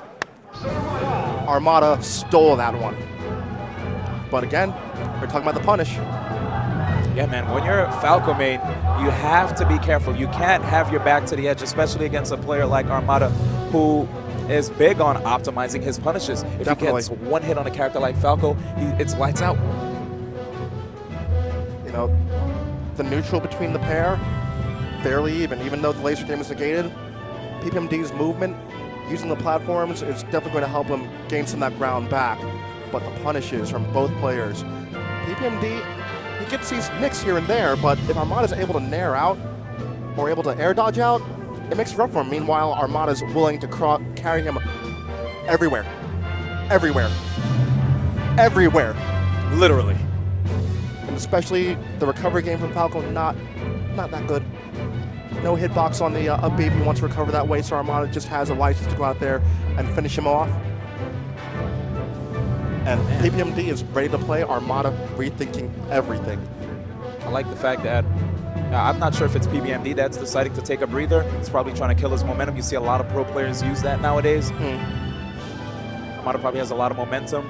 We'll see if this tactic will work well here in the second game. Are these guys going to go straight into it? All right, so actually, Armada is thinking, and PPMD going straight for Marth, doesn't want to deal with this matchup, straight to Final Destination. I like the fact that he decided to go to Marth on this stage because he can get potentially chain grabbed into an Oblivion with Fox. Or with Falco. But, we've seen that Falco actually from Armada as well. But it's going to be tough because we know that these two have faced off like this at Apex. Oh no! Bombs on deck. Oh Oh no! my gosh! Bombs over Baghdad! Yeah! Whew, I can't believe it. What a way to open up game 2. That was an explosive start. This guy, such good spacing. And this is the thing about Armada. Peach, even though Peach is a high-tier character, every time Peach pulls out a turnip, he can potentially get a really good one that can just allow him to get that one stock lead for free. Right. Whether it's a Stitch Face, whether it's a Beam Sword, whether it's a Mr. Saturn to do a lot of damage on shields. Man, this just might be it for PPMD. Let's see what adjustment he's going to make mid-match. Usually we're used to seeing Armada being really cognizant of PPMD using the first hit of the sword dance into an object of KO. But we're not seeing any of that yet from PPMD. I'm guessing at this point he really doesn't want to go into it because Armada's been really good at smash DIing it up and away, so that up tilt is not connecting. True. He might even just be saving it for the right time. I mean, there's no time like the present, especially, again, 2 out of 3. You're down right now, and you're down to stock. Yep. You got to do big things now. Might as well make it happen. And the forward tilt, okay, he gets the sweet spotted back air, but Not enough. oh. PPMD a little too close there. Yeah, misspaced. Yep, good flow cancel there. One of Peach's best get off of me moves in shield. And again, we're seeing that he's going for that option against Marth, not against Falco. There it is. He finally has the opportunity, goes for the side B. up tilt, but Armada with amazing DI. Oh, he knew the roll was going to happen, but he was a little too early. You know, one thing I always notice from Armada when he's coming down from high, he's more privy to coming down with attack if he's coming down from extremely high. If he's close to the ground, he's more likely to air dodge. Good observation, and he finally gets the well-placed side B to up tilt. All right, here we go. Back in neutral, the projectile is out. That was really smart by Armada. Getting that turnip makes it really tough for Marth in this matchup to close the distance between him and Peach. That's one thing that PBMD is certainly cognizant of. He wants to stay close where if Armada is looking to grab a turn like that, he is in a position to punish. But sometimes he's there, sometimes he's not. Oh, he drops the turnip mid-combo. Here's another opportunity. Good DIing out of that. Oh, he's in a bad position. Double jump gone. Manages to get back on stage unscathed. Whenever Armada has a turnip in hand, he can get a free grab. Oh, that was a clean forward smash, but not quite a tipper. He's going to get it there. Ooh, yes, he does. All right, PBMD is keeping it close. 2 stocks each, but that 81% deficit could be a problem. Armada might be just going for trades at this point. I don't blame him at this point. You're going to win the battle of attrition if you're Peach. And here, PBMD not even going for neutral airs to cut through the turnips. He can't slice through it, but if he's too close, Armada could attack him if he misspaces it. Exactly. But again, he's not letting him through. We got this wall of turnips, and it's gone. Another one. PBMD might be down his last stock, but he's got to do some soul searching. Yeah, this could be it. Nice DI again. Down and away. The dare! But wait. Armada is back. Here we go. Avoiding these turnips. Good job by PBMD just full jumping over them, but Armada this time gets him with a dash attack as he tries to go to the air. And you see Armada always thinking, where's PBMD, where's PBMD? I don't have time to grab a turn. No, I don't? Okay. I'm just going to go ahead and throw out a back air to keep him zoned away. And maybe I'll get a turn up afterwards. Oh, But nice conversion! we are not done yet. PBMD says, I'm on Evil Geniuses for a reason. I am one of the favorites. You are too, but hey, I want to prove that I'm better than you on this day. Oh man, that would have been a chain of fares across the stage, but the DI by Armada is just so consistent, so on point. Here's PBMD's potential last stock. He's still here. Wave dashing in and out. He's in the air. Oh! Okay. Armada, again. It is definitely not over yet, like somebody is yelling in the crowd. Is he going to air dodge? The roll in. He wants to get this hit. And again, we just see the fear. The second team has been exhausted. Oh, and that shield was so important. He dashes through. He misses the tech chase. He gets another grab. Which way is he going to DI now? He gets the nair. Okay, good respect. Forward smash. The trade Dragon Ball Z. Both players getting sent on both sides, but they're back in the fray. And again, he's trying to poke him out. Just keep him at that max range. Oh! Not enough. Not yet. Not yet. Not yet. Up and away, but not yet. And again, another trade. We see the back air that time. Power shield. He's beating a lot of... Oh, he's off stage! That's how you punish it. Burns the double jump. He avoids the turnip, and that is it. Armada lives on! Armada is in losers finals. Wow. PBMD, 4th place. Last year, Armada got that. Yes, sir. Yes, sir. Yes, sir. So the top 3 here for Evolution 2014 here in the West Gate is going to be Mango, Representing Cloud9, Hungrybox, playing for Team Curse. Those two will be facing off in winners finals.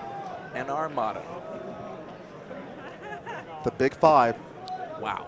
The Big Five. And look at that, guys. A change-up from last year. We're going to see winners finals, losers finals, and grand finals 3 out of 5. Well. The pressure's on. 3 men left standing.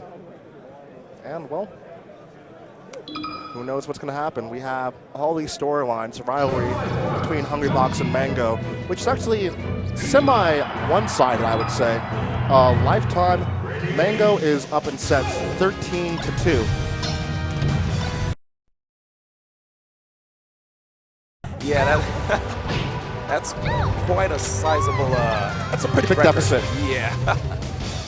All right.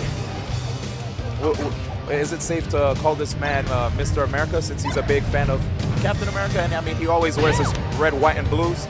We can say a lot of things about him, but the one thing that definitely matters is he is your defending Evolution champion for Super Smash Bros. Melee. Because he might be able to run it back again. anything can happen. Yeah. You know, last year he had to make a run through losers bracket, something he's no stranger to. But he's got to play Hungry Box. The last time these guys fought was in Losers Finals of Evolution. Well, the last time these guys fought at Evolution 2013 was in Losers Finals. Yes. This time, it's a change-up. We're here in Winners Finals with Hungry Box, who had an impressive run so far in this tournament. I mean, this guy has taken out not only PPMD, who has beaten him time and time again. Now, he also beat Armada. Yeah, I mean, Hungry Box, last time these two faced off, MLG Anaheim in the pool section, he lost to Mango. But again, you know, 13-2, this is a good day to make it 13-3. I mean, I feel like Hungry Box just might be able to make things happen here. He's had quite a couple impressive wins over a lot of great players over the course of this year, and I wouldn't be surprised to see him beat Mango. Boy. The shirt is off, but he's not tossing it into the crowd this time. That was last year. Jack, if he throws in the crowd, you might have sent him like 2 or 3 more shirts. And here's Hungry Box. Is this man gonna take the chair? The rivalry between SoCal and Florida continues. These two have held the standards. They've been the banners men for these two regions time and time again. What can they do now? This is the stage. Yeah, no No one. chair from the get-go. Look at that. And the chair is gone. Team Curse versus Cloud9. The last time this man has beaten Mango was at Kings of Cali, or no? What? Hungry Box. Hungry Box is not present at Kings of Cali. No, not 4. Oh, but the one before that. What? There was definitely a tournament where Hungry Box has beaten Mango on the West Coast way back in the day. Yes, that was actually one of the EVIL qualifiers last year. It was NorCal Regionals. There we go, NorCal where he Regionals. beat players like Homemade Waffles, Tavakins, Fly, Emanita, West Balls, PPU, and beating Mango as well. Thank you very much for the correction. I apologize to everybody there at home. And Hungry Box playing a bit of the mental game, making him wait. You know, he took a long entrance, so hey.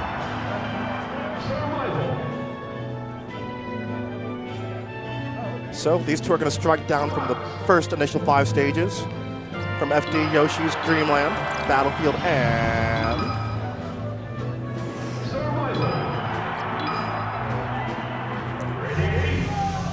Let's go straight into game 1, people. Fox versus Jigglypuff. Jigglypuff gets a lot of mileage off of that. Oh, man. But that's how Hungry Box wants to start. That's basically what I was going to talk about. If Jigglypuff gets an up throw or even an up air, forcing Mango to fall on the platform, missing a tech, he can tech chase into a rest, which you just saw here in the first stop. This man is ridiculous. And we're seeing him be a lot more liberal with his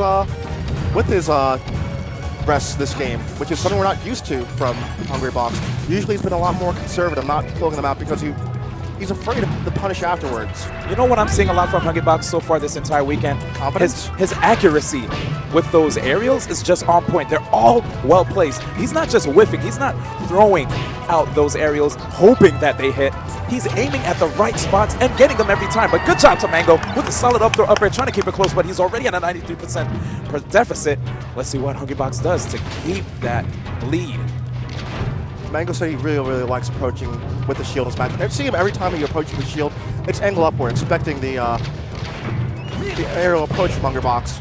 Yeah, and maybe Hungry Box might switch to an awkward move and a down smash, but I doubt it. And the good thing about holding your shield upwards is that if you hit your opponent's shield really early when they hold it upwards, it's easy for you to punish them with a shield grab or, you know, any kind of really great punish out of shield because they're not going to land in time for them to get their L cancel. Ooh, no tomahawk for Mango there. All right, here we go. Mango's still down 1 stock. But he did a fantastic job building up the erasing deficit. You know, Hungry Box basically KO %, so. Oof, again. Right there, Hungry Box whiffing a back air, allowing Mango to finally get that hit. And again, you see him spacing it out and finally gets the shield poke, even though Hungry Box was aiming the shield, expecting another aerial. Yeah, right there we just saw an instant of Hungry Box not moving, allowing Mango to get that free opportunity. Hungry Box needs to stay mobile. Like you said, man, a moving target is the hardest target to hit. Ooh, very unsafe. Yep, and most players would have gone for an up smash out of shield there. Mango decides I can go for a nair into something else and get some more damage. Wow, good back airs by Hungry Box, leaving Mango on his final stock here on Battlefield. Good spacing. That aerial mobility from Jigglypuff makes it so hard for you to get a punish. Good DI. I wonder if Mango was trying to get a follow-up. Good up smash. Catches Hungrybox sleeping. Yep, expecting him probably to do an aerial approach. Caught him underneath the chin. Oh, looking maybe for a roll. And I respect Hungrybox going for that at low percents. Yeah, it's not going to get punished too hard. Okay, here comes the spacing. He's trying to close the distance. Good tech by Mango. Jigglypuff too slow to catch up with Fox after he techs in that direction. Yep, you always want to tech away. Teching in usually does not lead to good things. We see Hungrybox mixing up the pressure. He sneaks in a grab. Mango off stage. Good Nice short. shorten, and Hungrybox is ready for the full distancing illusion. All right. See a lot of spacing here for Hungrybox. He's fishing for those neutralists, probably trying to knock Mango down and lead that into a forward smash if he gets the opportunity. And Mango looking for an up smash out of shield, I feel like. Oh, there's the chance. He tosses him off stage. Mango tends to recover high, but not this time as he's at high percent on his final stock. Oh, he went for the really early up smash, and Hungrybox gets that down aerial to the forward throw, and now he back airs him off stage. There's an opportunity. Soft fair, and that should be it. Good job, Hungrybox. Whoa, look at him. saying that was easy. He's like, man, look at that. The crowd has respected the box shirts. And the funny thing, his birthday just passed recently at MLG, and now, I don't know, he probably still has that birthday power. He's older and wiser now. Oh, yes. Oh, yes. Both players drinking some water. Again, Hungrybox slowing the pace between the match. I like this from him. But we're going to FD. Yeah, that's another thing that's really tough about Jigglypuff. Since she forces you to respect her aerials, players sometimes try to rush in a little too foolhardy. Yeah, I didn't want to use that word again, but yeah. I'm okay with it. I like it. It's a good word. I like it as well. A bit too reckless. There we go. But good stuff. DIing away from that, and I like that by Mango. If he missed the tech, that would have been a jabber set rest. Yep, and of course Mango knows a lot of these setups as a former Puff main, but he also knows that up smash is really, really good against Puff as a former Puff main, as a current Fox main. Ooh. He definitely knows this matchup. Whenever Jigglypuff takes to the air, that's when, especially if she takes to the air a little too close to Fox, he will get the opportunity to punish. Nice by The Mango. Matrix, he is the one! And his tag used to be Neo back in the day. And again, back in neutral, these two are just both trying to figure out where the other one's going for. Mango really throwing out a lot of these back airs, trying to get Hungrybox, clipping him out of his shield, or as an air-to-air. But another up smash, another day, another dollar. Good drill shine by Mango. Being really patient here. And now we see a lot of lasers. This is what we need to see from Mango in this matchup. He can't just keep charging in. Yep, and it's one thing that we have to see from Mango, because his aggression has been his bane in the past. Many times. At Evolution 2013, we've seen him start using the laser more, and yet again here on the grand stage, he's recognizing the fact that he's gonna need this if he wants to win in the matchup. You know, the less work you have to do later on, the better. And we see Mango going for a lot of up throw up airs, not even caring if Hungrybox goes for a smash there, because he puts himself in a position for an up smash just in case Hungrybox lands on top of him. There it is again. He was looking for something. But again, he's fishing kind of hard. Yeah. But Hungrybox has been cognizant. The last two times that streak has happened, he's gone low. That time he goes high. A little too late on that back aerial by Hungrybox, and good back air out of shield. That side B by Jigglypuff, it's high risk, high reward. But he had all day to punish. That's the risky part. That's it. Ooh, he tried to go for an empty jump grab. Nice job.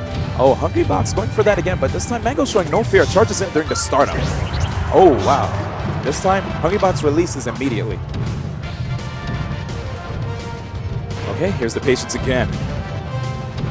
Nice, he back airs him off stage. Fires even one laser. You know, that's one thing that's amazing about Mango's playing.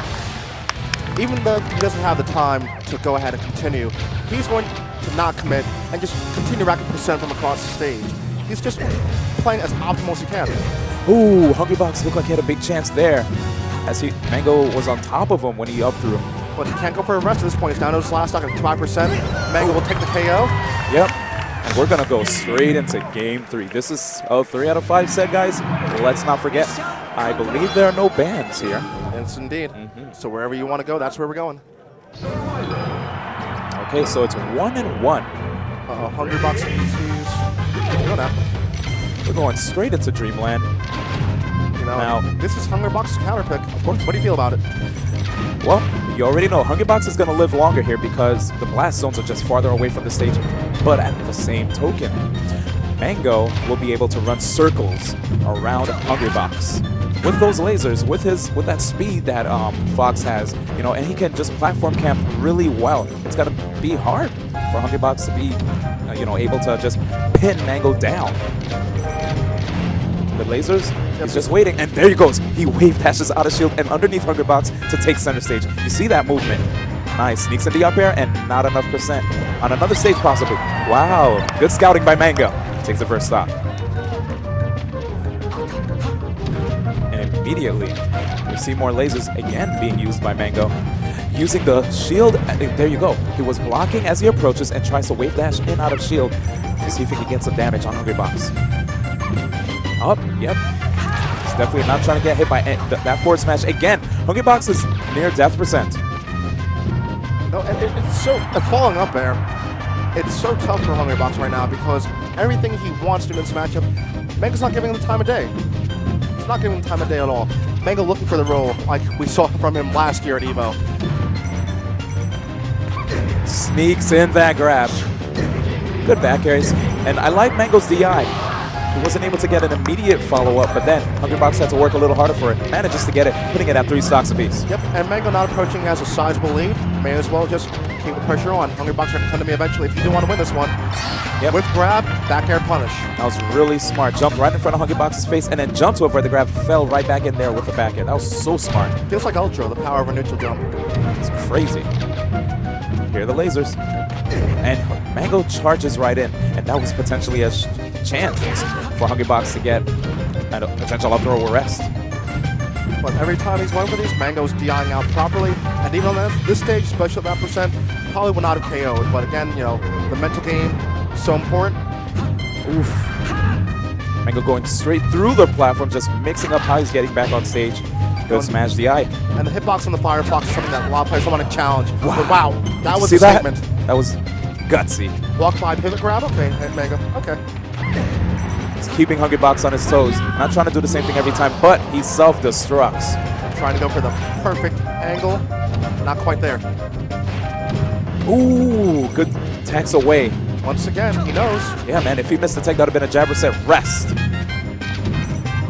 And if he teched in the opposite direction, he would have given up a safe position. Yeah, you can see here, Hungrybox not quite getting the accuracy that he had before with his aerials earlier on Battlefield. Here the stage is way bigger, and there's way more room for Mango to just, you know, maneuver out of H-Box's range. Good back aerial, sending him straight to the skies.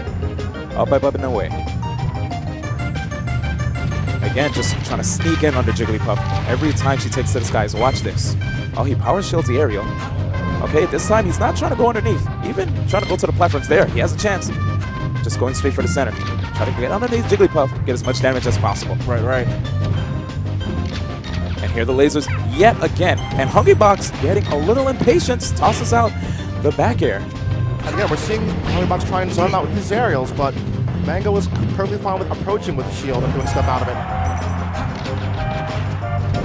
And he sneaks that back air in, and there goes Hungrybox. 2-1 so far. He's currently down, but he's not out. No, sir.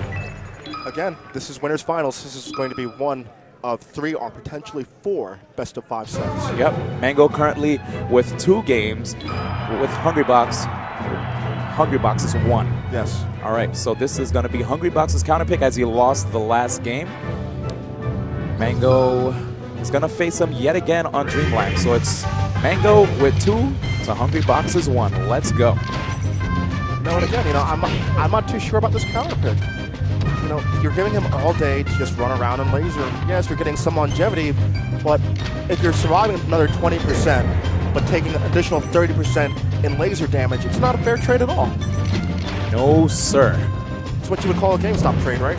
Definitely a GameStop. I brought you all these games, I only get $7. What? Possibly even like cents. But enough about that.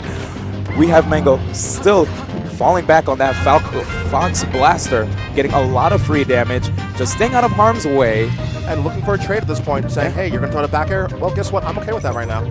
And a crucial tech, because that jab would have popped up Hungrybox into an up smash into his demise. Oh, that was a really good tech by Mango. But still, Mango taking the trade as he wasn't near death percent. He only needs one more game to send Hungrybox to the losers finals. And there's a shark there, and that shark's name is Armada, and he's got a lot of teeth. Wow, manages to squeeze in that back rail. I can't believe it. And Mango, again, going for that top platform on his recovery. It's another problem with going to Dreamland. There we go. Good conversion by Mango, but finally disrupting that combo with a neutral air. And good conversion afterwards, sending Mango off. 3 stocks each. Nice, that one laser. Okay, he's getting enough damage. Will it be enough to get a KO, though? Is Hungrybox even going to allow him to get one? Well, I mean, Mango with all these shots, I think he's prepping for Splatoon. Oh, man. Oh, but those back airs, second jump exhausted, Wow, and Mango going straight. and Hungrybox bet all in on it, but wasn't able to get an amazing punish. He got another throw to reset the situation, but again, nothing out of it. Good smash down the jab upwards, though. And here we go, he manages to get that back air. Good sweet spot by Mango, but Mango goes for the immediate side B. And again, Mango goes high. Yep. Ooh, misses the tag, and that was probably a shot for Hungrybox to get a dash attack. But did you see the immediate jump after that ledge cancel? He knew that he had to, because Hungrybox was waiting down there with a punish in hand. So smart by C9's own Mango. And he finally gets the up air. He's sending Hungrybox 9 clouds. 2 minutes and 30 seconds off the clock. Do one to others as they would do one to you. Absolutely, as they are both at a tight battle with 0% each. And again, Hungrybox, oh, desperate. Very much showing signs of desperation. Let's see Mango's punish here. 52%. That's an amazing punish. Good amount of damage, and back into neutral game. You know, a lot of people would have gone for maybe a down air into a grab afterwards, but of course Hungrybox can try and smash GI out of it. Mango keeping it relatively simple. Just waiting for those lasers into the grab up throw up air. Oh, Could have gone for the rest and gone for a last stock trade, but I like him playing longevity game. I really like the way And he's I playing. like that angle from Mango. And I like that down into a platform from Mango, getting that jump back. But Hungrybox is he just has a response for But he all. gets a jump back again. Hungrybox is still trying to knock him off stage, and finally Mango manages to go on the top platform where Jigglypuff cannot reach him. Gets a wave dash shot, a shield up smash, and Hungrybox on his final stock. Potentially, stranger things has happened, and all it takes is one rest. One mistake from Mango. Here we go. He's trying to close the distance between him and Mango as safe as possible, but Mango now looks like he might be trying to be more. Oh! Phantom up there. Phantom hit. The rest! We're gonna go to game 5! Hungrybox just can't believe it. Oh my gosh. Florida is on their feet. You see the shirt in the background. Of course, and the Arizona people too. I heard some people chanting for him as he has an internship in Arizona. Right. Yeah. And of course, you know, he's definitely got that energy because, you know, the World Cup's on today. Argentina's playing. That's where he's originally from. Yeah, he's definitely representing Argentina and Team Curse here. But best of 5, we're going to Yoshi's story. Puff is going to die so quickly. Now, the laser game may or may not be as apparent here, but Mango will sneak them in whenever he can. He needs a decent amount of damage, possibly around mid-range.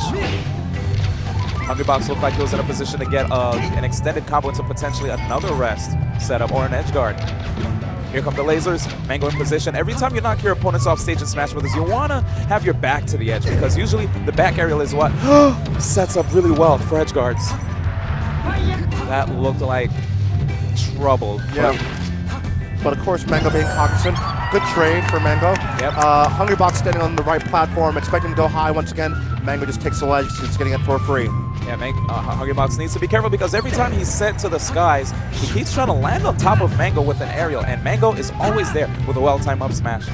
He's willing to take that trade. It's really, really good for him in that situation. Good air dodge in the air by Mango. Just trying to see if he can. Yep, he gets center stage. Okay, had an opportunity to get some lasers. Wow, really quick dash attack. Didn't see that one coming, sending Mango off stage. 3 stocks each. Puff using body slam. Oof, it's a normal type move. He's not paralyzed yet, though. Mango's still moving. Definitely not. Good spacing. There's the up throw up air. Mango Not just quite. dashing in and out. The smash DI is so important. Hungrybox in this situation, but couldn't do it twice. Yep, that bread and butter combo from Fox. It always works unless they smash DI. So 90% of the time, it works every time. Oof. Oh man, here we go. And I like these different setups from Hungrybox. He's throwing out a lot of different moves in that situation to mess with the tech timing. Trying to get a jab reset afterwards into a forward smash or a rest. Right there, that was good DI by Mango because he could have potentially got forward smash after that hit by Hungrybox. And the scary thing about this character is every time you have a lead, you still have to be careful because, you know, her punishes are just so strong, especially on a fast faller like Fox. Especially if you get a rest or if you get Fox off stage and Hungrybox is more willing to go out there. Oh, he didn't wait to see which direction he was going to take it. Really desperate for that follow-up. Nice, waited for him to land, got the forward throw. Side B's. Beautiful conversion, gets the drill. Has enough hit stun from the squeezy up smash with the star KO. 2 stocks each. 68% deficit for Hungrybox. And again, the throw up air is what Mango's looking for to close the stock out. Yep, and it looked like he was possibly going for an up smash. This is after trouble landing. for Mango. Rest? Oh, what? Oh, I don't know what just happened. Is that a Phantom? Phantom hit on the Firefox Yeah. like. Her hair definitely got singed. Okay, this is Hungrybox's last shot here in winners finals. He's gonna have to do something big. This is how it starts. Maybe a quick edge guard, but nope. It's the up smash. And Mango always cognizant saying, I'm gonna use my second jump, go to the high ground if you can't get me out quite yet. That was a really ambiguous drill by Hungrybox, making it hard for Mango to guess where he's gonna go, land on which side. Late. Just barely outspaced. There's the dash attack, a little too early. Mango firing a lot of lasers. We hear the Mango chants. Hungrybox finally gets the back aerial. Okay, We are down to the last stock in winners for one of these two players. if we have a rest, we might have Hungrybox in the... Whoa, what a response! You won't. He You said, won't. I have one of the best anti-airs in the game with that star KO sending Hungrybox straight into the skies at 70% on Yoshi's. Good job by Cloud9's own Mango, sealing the deal, putting him in the grand finals here at Evolution 2000. We're gonna have a repeat of something that happened earlier. Earlier I said it was 7-3. It's 7-4 now. Hungrybox did take that set win in winners against Armada. Again, 2 out of 3. Wait, this is... 2 out of 3 is what got in the Hungrybox last- to this point. Yeah, in the last... Yeah, absolutely, absolutely. But those games were so close. But, you know, I'm wondering, you know, what is Armada thinking? Because the young Link was able to hold up over time in that set. Over all these years, it's held up. But here, on this stage, it falters for him. What's Armada thinking? He does have a Fox. He has a Falco. He has everything in there. Is he going to go back to the young Link? I would, personally. This is the thing. This is going to be 3 out of 5. We're Right. going to have no bans. Right. And a player like Armada probably might be good in long sets. Who knows? He might be able to figure out Hungrybox's style now. He lost to him, yes, in a 2 out of 3. Right. But that was a 2 out of 3. Right. Now we're going to a 3 out of 5. Longer sets. You get to see these players show their hands now. Right. He might show it a little too early, or he might save it later on in the set when it really counts. So let's see what Armada does here. I already hear the young Link, but what character is Hungrybox gonna use? Well, I mean, these two did face off a couple weeks back at CEO 2014. Armada won and then went on to take the tournament. Armada definitely wants to have history repeat itself here with a big W over Hungrybox, get some retribution, and we're gonna have this young Link up against a Puff. We're going to Battlefield 4, the first one. And here we go. Immediately converting into a throw after that forward aerial. Oh, again, Hungrybox just doing an amazing job of just weaving in and out at the right times while keeping control of center stage. And Armada just trying to fight his way back in. Finally gets an opportunity, but instead decides to weave back. I like this. And you know, we're already seeing the difference in the two sets. Armada is actually able to get that projectile game up and running as you get a bomb converting into a down air. That's one thing that he really wasn't able, it got negated by Hungrybox's movement last set. Just so smart. Oh, that was really good. as Young Link had the bomb in hand. And that semi-spike from the down smash nearly was really, really unfortunate for Armada. Oh, here we go. Just good patience. Just waiting for Armada to land on the ground. Good stuff. He sneaks in that down aerial, immediately tosses out the air dodge, and then the hook shot just in case he tries to punish him. It looked like he fast fall after that. That was interesting. How is he going to get back safely? Again, throwing the bomb to cover himself, like using an assisted marvel. Helping his approach. Nice, and you heard the death scream from Young Link after that drill. He's going to need some more milk. Oof. Lon milk, in fact. Good stuff. Gets a good amount of damage with both of those projectiles hitting Hungrybox. Hungrybox now having a bit of a tough time trying to get some movement. And we see that up tilt already. Hungrybox is looking for a rest right now to negate this lead. Good neutral air by Armada. He's keeping the stage. He's keeping the stage control, and he's forcing Hungrybox's hand in terms of his approach by all these projectiles, whether it's boomerang, the bomb, even the arrow that he hasn't really used too often in this set. But yep. And here come the bombs again. He's just holding out baits just to entice the enemy with all these projectiles, forcing Hungrybox into tough spots on the stage. Yep, and that's one thing that actually makes things a bit tougher for Hungrybox in most matchups. The up B has a pretty sizable hitbox around Young Link, so it's hard for him to get a proper edge guard. And, ooh, a missed L cancel. I know that Armada was definitely looking to ledge cancel the down air, maybe draw a bomb afterwards, but Hungrybox is in no position to punish afterwards. Good job zoning. Every time he has an opportunity to knock Hungrybox away, he gets a bomb right back in hand and keeps tossing out these boomerangs as well. Oh, there's an opportunity for a combo, but he knows he couldn't get anything except for that back aerial, so he took it. As long as he has damage, that's all that matters. He'll get him closer to finally getting that knockout. And Hungrybox has this fear of approaching right now. He really can't get in, but that time he does, but he takes another bomb for his trouble and has to know that one projectile is probably a KO. But you already know if he gets close enough to get any move that leads into a rest, he will seize that opportunity. He has to at this point. Erasing that deficit is so important. I would take a trade, as should anyone. Yep, you already saw him going for an up tilt, and again. And you can't blame him. He's behind. Wow, just even catching the roll with that bomb. Armada just so sneaky. All these angles of approach are just being cut off. You have to come through. You have to come through the gauntlet. Nice, just trying to get anything he can get here. And he's, Hungrybox slowly bringing this one back yet again. This battle of attrition, it does certainly favor Young Link, but that in these couple cases, yeah, Hungrybox has certainly done a lot of work. And right there, it looked like he was possibly looking for a grab, but Armada jumping out of shield, tossing a bomb in his wake. Good job. Manages to possibly get a shield stab with a forward smash. And again, we see Hungrybox trying to peek through with that up B, get some daylight, and finish off Armada, maybe sending him downward, forcing him to another edge guard scenario. But nothing.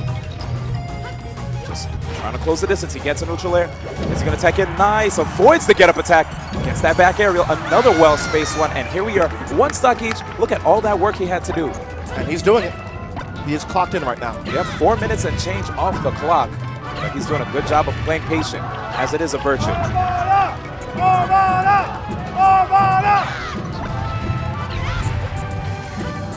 Crowd is split right now. They don't know who to go for. Hungrybox certainly has made waves this tournament, beating PPMD. And the funny thing is, even though Hungrybox is from the U.S. and we're on U.S. soil, a lot of players are big fans of the Swede. He's an amazing player.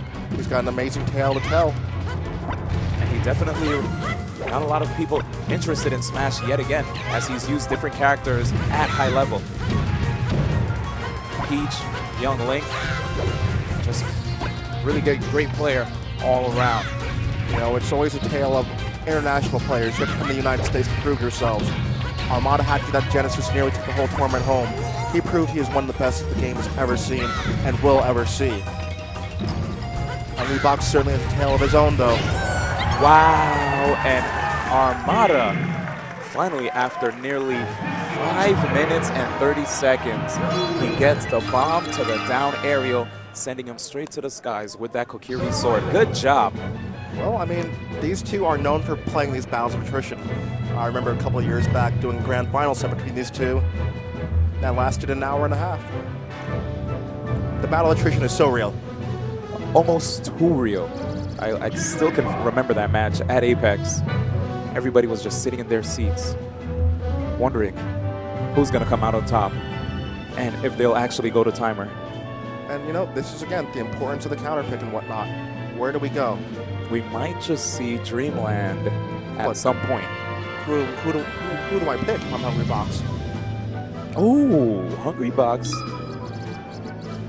First off, H-Fox. So, all right, so we know who he's going to play. He chose stage. Armada said he was going to stay character, so that's when Hungrybox chose Fox. We saw these two face off at CEO, this same matchup. Hungrybox looked pretty good in the first set. The second set, not quite as good. And good spacing already, using that disjointed hitbox with that forward aerial that young Link has. But again, you know, we're seeing the difference between these two quote-unquote secondaries. When Armada picked up young Link, he practiced for months just the matchup against Jigglypuff, and that was it. He basically has turned his young Link into a second main. This is still a relatively untested secondary for Hungrybox. Yes. We've seen him play numerous characters in the past. He's gone for Ness. And now he's gone for Falco. Oh yeah. Good job, by the way, by Armada, setting up straight off stage with that Nair. And now here's Hungrybox's opportunity back to the edge. Tries to go for a backer, but he doesn't get it. Here we go again. Great job by Armada, just sweet spotting those double jumps instead of going for those up Bs, as he's really close to the edge, which would make it really easy for Hungrybox to edge guard him. Yeah, and you know, he waited until stage transformation happened, just in case Hungrybox might get caught up on one glimpse at the stage transforming. Or maybe he just likes this transformation. Maybe he wants to go to the top of the platform, top of the windmill, pardon me, and get a projectile out. But no, he's going to get a back air to the base, and Hungrybox is still pretty close, but his wave dashes right now aren't looking the cleanest. He's trying to get acclimated to Fox's movement. That's also part of the problem when you're changing characters mid-set. You have to use that technical skill all over again. Wow, a shield poke. Hold this sword. Hold this sword. Oh, and he sends him straight to the side. 127% star KO. That's what we call the sword in the stone. Oof. You pull that sword out of Fox, Armada's will be the king of England. Definitely. He's from Sweden. How does it even work? Sending him straight to the skies. He's trying to catch him. Good back air by H-Fox. A little too far away. He has the hook shot. He would definitely need the long shot to be able to get to the edge. Trying to close the distance. Good soft nader regrab. But we're also seeing Armada cognizant of this approach. We saw him fading back with a forward air, just a swing and a miss. Good spacing. He's going to need a lot of that against a player like Hungrybox. And Hungrybox not opting the laser at all. He could be. He could have got tired on a lot of percent, but again, he's fishing for that when he could have just added on a bit more percent with lasers, knowing that that's not guaranteed. Oof, this is true. The funny thing about a character like Fox is that he's really versatile. You can either opt to be campy with the character, you can be rushed on, or you can be a mix of the two. You can even hang back at the edge and just keep trying to go for early KOs. Yeah. Oh, but this is it. Yes. And we have Armada with a 2-0. Hungrybox shrugging right now. Man, we might have to see the Jigglypuff. So it is currently 2-0. And someone is coaching Hungrybox right now. He's like, no. He shrugs it off. Yeah, don't worry. I'm I got up here. Don't worry about me. I made my way to top 3. I think. I think I know what I'm doing. Yeah. You know, 970, only 3 of us left. I think, you know, yeah, I'm pretty good at this. Yeah. FOD, and we're going back with the Hungry Puff. Okay. Okay, this is a good decision. Smaller stage. We're probably gonna see a lot of accurate aerials unless Armada has something to say about it. Armada already using a lot of early neutral airs. He's just trying to cut off Jigglypuff in the air, not letting him set up his air pressure. Yeah, his patented air pressure. It's looking a lot like Sheik with all these nairs out of shield from Armada. This is definitely correct. And here come the projectiles. He's already trying to set up for a KO. You see it. He got a lot of those neutral airs. He got the damage he wanted. Now he wants to seal the deal. And again, going to that top platform, getting a projectile while he's up there. And he could have converted that into a down air, but I think he wasn't sure if it would have sent it off for the KO. Now it will. but Ooh, a little too close. Nice, he dipped Way super low. low. And I like the fact that he's not going for any grabs because he knows that'll give Hungrybox a free punish. He can just stay mobile the entire time. Yeah, I don't think we've seen him go for a single grab as Young Link this entire set. Or even the prior one. Not at all. It's a matter of players calculating risk and reward. The risk is too high in his opinion. And what's he going to get out of it? I mean, he may have gotten a down throw into a down air last set, if I recall. But it's too much for him, but a swing and a miss. Oh, DI'd out and went for the air dodge. And there goes Hungrybox. 3 stocks each. Speaking of risk reward, that connected, huge reward, and it missed, huge risk. And Armada had all day to line that one up. Fortunately for Hungrybox, he was up a stock, so he'll take that stock. He'll lose it. Definitely. And he's going to take man. another. Armada was just way too far to recover. I wonder if his up B would have been able to help. We'll see. Yeah, these players are just both trying to cross up each other. Yeah, there you go. There's the wall of aerials from Armada. Not trying to let Hungrybox in. So he knows that he's okay with trading.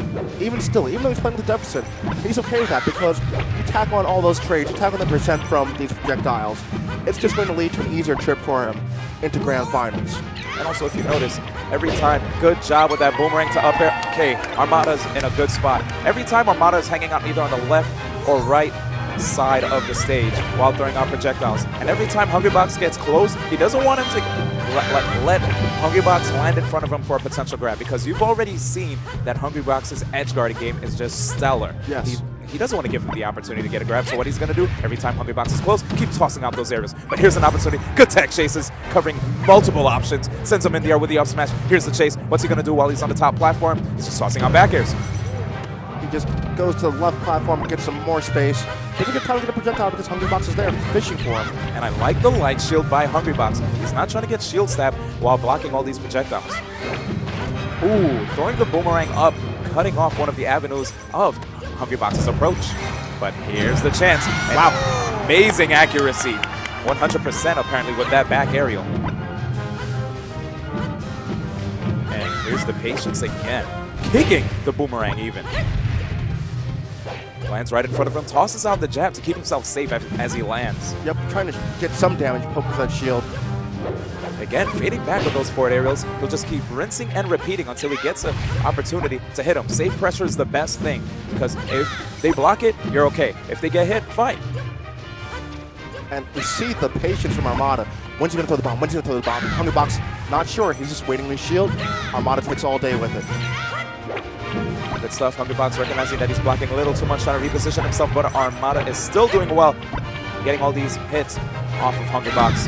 Nice bomb, but Hungrybox kicks it away. It's World Cup Sunday. Argentina still up 1 stock. Oof. Oh, he wanted that. He went for a quick up air to up tilt, but that was amazing smash DI by Armada. I can't believe he even knew that he could. That was just amazing reaction overall. The presence of mind. What's coming next? It's like chess. You're thinking 3 or 4 moves ahead of your opponent. That's one thing that his young one has done. Man, look at this patience by Armada, man. Look, He's look keeping center stage. Look at the percent on that one bomb. 11%. That's a little too much. Nice, keeping him in the air, but Hungrybox already disrupting the combo with a neutral air. Nice, he gets one up air, another one. He could carry him off stage, but no. Oh, another opportunity for an off-stage carry. Oh, and the top platform saved Armada's life because that F smash would have sealed the deal. He's in the air. He tried to catch him as he was landing. A trade. Armada gets back on stage. Good avoidance But again, by Hungrybox. it's not over because these neutral airs and these projectiles are still adding up, and it just takes one down air, one properly placed down air. Hungrybox doesn't want to happen though. Oh, and man! He was hungry for that one. Yep, great interception by Hungrybox. The Hungrybox still down 2-1. He has to beat Armada on his counter pick to go to grand finals, not once, but twice. All right. Now this is Armada's counter pick. Armada, where are you going to take Hungrybox? Armada's thought right now, out of the tournament. This is definitely what he's thinking, and we're going straight to Pokemon Stadium. Not quite sure if we can say this is home field advantage for a Hungrybox yet. Might just be, depending on the transformation. Of all the transformations, I feel like the rock transformation would be most beneficial. Of course. But fire and the grass, I feel like that's all Armada all day. Oh, Armada just hanging out. Now I see why he chose the stage. He can hang out underneath the platforms and just keep tossing out projectiles, making it hard for Hungrybox to close the distance. Good stuff, just respecting his pressure and shield dropping. And now Hungrybox. look at that. That's the lead. Back to the wall against Armada, and he starts putting a string together. Nice, just avoiding any potential rest setups. He's going to try to see if he can either take a trade or just squeeze in a neutral air. Already took 12%. I know he doesn't want to keep taking any more. He's going to try to mitigate that. Right. And, we've been talking about the offensive advantages of Younglink in this matchup. But defensively, the edge guard, like we're talking about with the up B, is so hard to deal with. And also, because of Younglink's weight and flowiness, it is kind of hard to get some of those rest setups. Man, he's going for a lot of attacks off the wall. Wow. That was one heck of a combo. That's going in the highlight reel. Man, Hungrybox. What a statement. Can I say it? Is this what you wanted from Evo? Is this what you wanted from Evo? Not. This is Evo 2014 Championship Series. Man. The big stage, man. And Hungrybox is doing it. But he's still down. Good combo by Armada with a bomb to down air, setting him straight to the top. But Armada is back in there. Hungrybox is doing a really good job of just... He's getting the better of some of these skirmishes. When he figures out Armada's going to try and cross him up, he'll throw out a down air if he's going for the short hop or the full hop. So it's really interesting how Hungrybox is tackling percent and playing the hit and run game as effectively, if not more effectively, in the last game or two as Armada. And you can see Armada's trying his best to see if he can even toss out projectiles when you see Hungrybox is just landing without tossing it out in aerial. You notice there are a couple times where Hungrybox was just jumping in the air and didn't do anything. And that's when Hungrybox would toss out a projectile, like you saw there, but he was too far to get it. Hungrybox, of course, tossing out these aerials to try to, clank with his projectiles. He gets the forward throw, tosses him off stage, and he's gonna try to go really deep, which he just did there, to get those off-stage kills. Good job by Hungrybox. Armada's not going to give up, but this one, it's really, really 2-2-ish. It's going to be extremely big deficit. And again, the smash the eye. It's a jump on. The bomb, Wow. It throws a bomb out of desperation, but so much percent has been added at this point. Let's see what Hungrybox does now. I mean, he's at a 2-stock deficit. And I like that choice from Hungrybox. Yeah. He goes for the down air. If he had realized and hit, he would have confirmed to an up smash, probably would have taken the stock. It didn't, so he just floats away. He's playing extremely smart at this point.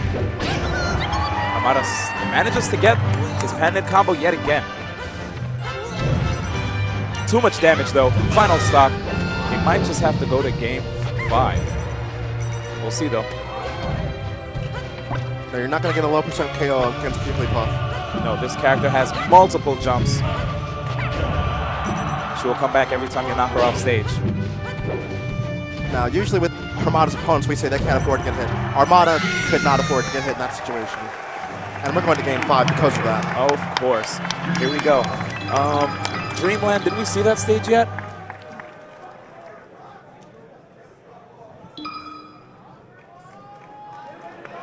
Thumbs up to the crowd from Hungrybox.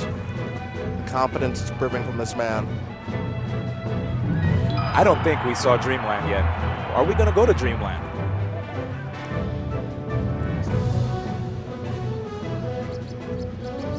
Well, let's see what stage we're... Actually, we're going straight to Yoshi's. Top platform definitely in play. Smart decision. Oh, the Hungrybox is kind of thirsty at this point. Okay. Wow, look at that damage. 27% from 2 projectiles. Creative. It's probably the maximum punish. so much damage with those bombs. He's trying his best to... Oh, look at that. So he was trying to see if he can get on top of Hungrybox when he went to the air. And when that happened, Hungrybox immediately reacted when it went for an up air. If he was close enough, he would have gotten way more out of that. Right. He needs to be careful because Hungrybox's reactions are so on point right now. And we're seeing these down airs being thrown out a bit too early. You know, we know that it's definitely something that Hungrybox doesn't want to trade with because that's going to be a KO, especially this percent. But we're seeing it thrown out in somewhat desperation from Armada. Yeah, and you know what's crazy about Hungrybox? This is his way of playing Jigglypuff. When he does an aerial, he uses the Z button every time he takes to the air. Interesting. I wonder if that allows him to execute the aerials faster. But good job to Armada. Gets the solid up air, catches Jigglypuff in the air unawares. Here's the patience. So tough for Armada. He's not able to get any free grabs. Oh, nice good tech, job. but Hungrybox still able to pick up the pieces. Ooh, and he burned all of his jumps. All he had was his air dodge to allow him to come back, which he did. I would burn them all too to get rid of the stock because every stock is crucial. This is the last game. One of you is going to grand finals, shot at winning it all. Other one, you're going home with your head hung down. Well, Armada doing a great job here in the percentage war. Even though Jigglypuff is off stage trying to avoid these projectiles, she can come in at any time, threatening Young Link with just multiple aerials. Yep, and Hungrybox is trying to figure out when and where Armada's going to throw these projectiles. If he can weave his way through those, that's when he's getting those big conversions. Hungrybox still waiting for his chance to strike. Yep, and he's playing extremely passive at this point. He doesn't want to put himself in a bad position because bad position in this matchup leads to a stock loss. Oh, there's the shot. The bomb, not quite a KO yet. Armada really wanted that one. Definitely. He gets the neutral air. Is he? Nope. Oh, he's alive. All right. But again, you have to respect these aerials and all these projectiles. Even though the crowd's cheering, I'm still holding my breath because a rest opportunity. It can come at any moment. There you go. And it will even the deal. Or that. And he's still alive. 93%. Amazing combo by Hungrybox. And again, we're seeing these down airs being thrown out so early. And Hungrybox has all data, just figure out what's going to do. Wow. Hungrybox, wow, that was a superb punish. Great stock all around. We're at 2 each. And yet again, now he's using his aerial mobility just to avoid all these projectiles to the best of his ability. These two players are playing their hearts out right now. And they have to. This is it. This is losers finals. This is game 5. Winner of gets to fight Mango for first place. Both of them want it. Getting rid of the Shy Guys. Armada missing the tag. And like you said, he's getting bounced around like a pinball. oh, he finally goes for a grab. So I think the third one he's thrown out today is Young Link. That's the only one that didn't lead into a down air. So brave. Yeah, he does not want to get hit by that. Good neutral air, and wow, accurate back air to intercept that bomb toss. Good, he does not want to get grabbed. Good spacing. Oh, good DI. And he just patiently waits, seeing Hungrybox consistently throwing out aerials, trying to beat him if he goes for an uppy early. And Randall getting involved a bit there. Okay, he keeps using his ledge hops. Finally gets an opportunity to get in. Get some daylight, gets enough time to throw out another projectile. We can see here, Hungrybox is not being predictable with his movement. Armada preemptively tossing the bomb in certain places where Hungrybox may move, but what does Hungrybox do? He stays in place. Armada hanging his head for a moment. This is definitely not his favorite matchup in the game. Least favorite. Oh, he really wanted that. He's off stage. Okay, good neutral air by Armada. He's got a lot of work to do. If I'm Hungrybox right now, I'm looking for an Armada approach, and I'm kind of thinking about trying a rest out of shield. But at this point, he's doing so well right now. Yes, he's just avoiding all of these bombs. Such great reaction and avoiding these combos, and this could be it. Not quite yet. Another shot, and he's back on stage. He really wants to get that neutral air, but Hungrybox's avoidance is just so good. Using full jumps to weave away from those projectiles, from those neutral air attempts. And it's so tough at this point. Oh man, how's he gonna get back on stage now? Armada's really, really hungry, throwing a lot of these aerials where he is. Oh, but wow, that was Whoa! all or none. Quite the biggest punish. Okay, Armada's definitely gonna have to fight. He's gonna start going back for these neutral airs. He's trying to shield poke, but again, we're seeing the shield DI. Whoa, Over the shield. He's fighting! Oh, but And that is it! Hungrybox beats Armada! He is guaranteed a top 2 spot. Oh my gosh! This 7 man. to 5. So not only has he beaten one Titan, PPMD here, he beaten another one. He beat Armada twice. Yeah, not only in winners, but also in the losers bracket. Guys, You know what's next. Grand Finals. Mango of Cloud9 versus Curse's own Hungrybox. 970. 970. 2 are left. Hungrybox giving some stuff to the crowd, some appreciation, because he doesn't get cheered that often, but we saw a few. But he's celebrating right now, but he's got 2 more sets to win if he wants to take it all home. And the man he's facing against right now, yeah, it's going to be extremely tough. We've seen these guys face off numerous times in bracket. 14-2 is their current record. But I've been watching a bit of wrestling. It's all about the 1. Can Hungrybox make the 4 in 14-4? I mean, Will he end the streak here at Evo 2014? here at Las Vegas, Nevada, and the Westgate Hotel. But again, a big thank you to everyone that's tuned in right now on Twitch.tv. Tell your friends that, hey, 13 years later, we're still here, we're still standing, we're better than ever, we're bigger than ever, and yeah, we're ones to watch. So thank you all for tuning in. And well, what more needs to be said? Yeah, man, we've been here for 13 years. It's an interesting tale. We've seen heroes rise and heroes fall. Storylines are picked up, they're dropped, only be continued later on, but all that remains are these 2. Hungrybox has had the tournament of his life. But again, 2 sets, and this vintage Hungrybox, again, slowing down the tempo, thinking everything over. He likes to take the time and just think about it, but they want to get right into it, I believe. Well, what more can we say? These guys have 4 before winners, and Mango won. But just like Sun Tzu said, according as circumstances are favorable, one should modify one's plans. And we'll see what changeup is going to be made by Hungrybox in this situation. There you go. But of course, it's going to be so tough for him. Mango, again, lifetime record 14-2. Is that bad? It's not good. It's definitely not good. Bad, not good. Mango reaching for that other up air, but Hungrybox just a little too high. Mango's rushdown is just something to marvel at. It's so good, and it's so safe, too.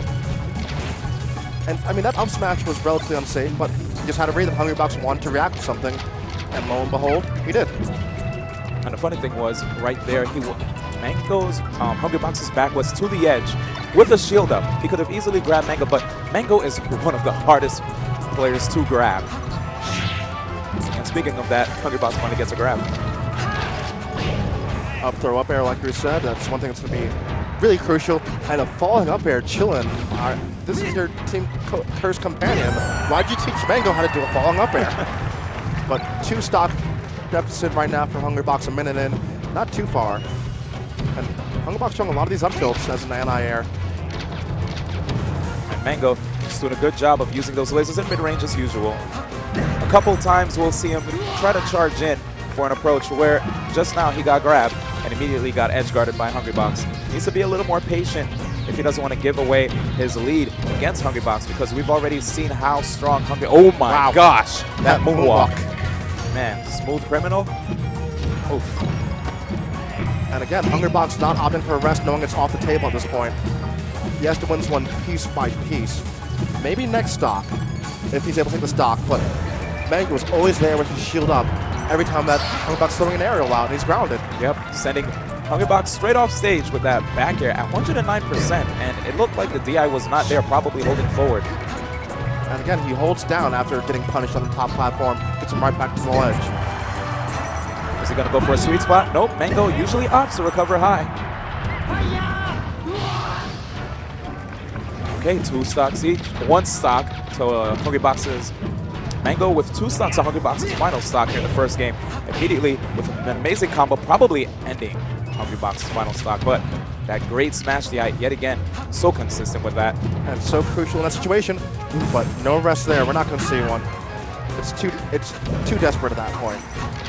And right there, what we saw from Mango, just double jumping out of a potential combo follow-up when he got jabbed by Hungrybox. Usually it's bad to double jump immediately out of combos, but at the right times, they catch your opponent off guard. You know, Hungrybox has been playing a tournament of his life. He just needs to get Mango off the stage, and he ended up off the stage. Really good back air. Mango, definitely no stranger to this matchup, taking game 1 over Hungrybox.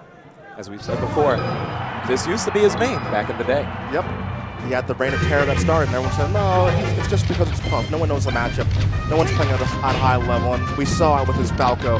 We saw it with his Fox, his Falcon, his Mario, that the kid's good. Meanwhile, Hungrybox, I don't want to say he's a one-trick pony, but he knows what works for him, and he sticks to it. It's got him this far all these years, and it's got him to grand finals here today at Evolution 2014. Mango already taking a quick stock with that up smash. We might just see a repeat of the winner's final set. What was the score? It was 3-2. Probably. We'll see. Oh, good forward smash by Mango. Trying to see if he can squeeze in that up smash underneath. 93% currently on Hungrybox. And Mango's definitely in style. We've seen a couple of moonwalks out there. When he's confident, I don't feel like there's 2 Mangos that you should fear. Confident Mango and Angry Mango. We're seeing Confident Mango right now. And that's so deadly. Again, look at that punish. 42%. 1 skirmish, 42%. This is the Mango that people tend to call try-hard Mango as well. Good job by Hungrybox getting that jab reset, forcing the restand with the forward smash follow-up. But this is a big stage. That forward smash would have killed in most situations, but sending him across Dreamland. And it is Dreamland, so yeah, all day. And again, these rising up airs saying, you want to trade with me, you want to trade with me? Sure. That second hit to come out, that stock would have likely been lost. And that forward smash from Mango, clipping below the stage, it's good option coverage. Ooh. Even if he messed up the waveland on stage, he's still doing really well as he has 4 stocks. Solid. Oh my God! Wow. From behind the back. Like a heart attack. Goodness gracious, Mango, stop it. But now we have an up smash out of shield from Curse's own Hungrybox. It's going to be a long road. And he will not go for that rest. And there we go. With the rest. Here's the punish. He's trying to call you a liar, D1. At least he didn't lose the stock. Yep, it was a safe rest. I mean, he's going to get... Whoa, this man is hungry. But he got inside. Enough time? Hungry. Not quite. Mango missing the DI, and that's not closing out either. Yeah, man, those Blastos are just way too far. Hungrybox is living. Maybe not. That amazing Chuck Norris roundhouse kick. Taking game 2. And Mango up 2-0, a slight smirk on his face. Someone picking their nose in the crowd. Really. Ew, nasty. On blast. We saw you on camera. Yeah. Hopefully someone like Evo history. print screen 2014. that. Yeah, all over Twitter. Let's go. Hashtag it. All right. Again, we're going straight to Dreamland. This guy does not want to fight Mango on any stages where he's going to die really quick to those up airs and up smashes. But Mango's playing the Magic textbook. Yeah, He's tacking on percent at any time, at any distance. he's fine with this stage. Man, this guy's just so deceptive, man. He's on stage again. This time he gets the grab, and this should be an edge guard. Back air.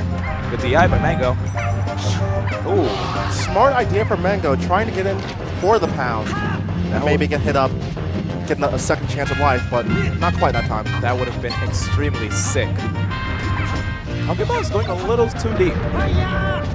And again, Hungrybox not challenging those right next to him. The Firefoxes converted into an up air, and that's going to seal the first stock for Mango. But Hungrybox still has a lead, and we know that those rests can certainly do a lot of damage, as it nearly brought back Hungrybox in the last game. Here we go again. Back at neutral, 3 stocks each. Good lasers by Mango, realizing that this is game 3, and he definitely wants to seal this. He doesn't want it to be like winners finals. Oh no. Mango says, especially against Armada, if he's up 2-0, he wants to seal the deal then and there. He feels confident he should be able to take that 3rd game home. Should be a punish. Yep, Forward Smash has a lot of cooldown. Yep, a lot of lag behind it. We saw a back air out of it, and Mango knowing he's not going to go off stage, he's going to play conservative, more percent with lasers, but a stage And spike. it was surprising, no tech from Mango. Probably didn't see it coming. Oh, misses the grab. Wow. Grabbing this in the last year. That shield looking really small. And Mango not even opting for the tech either.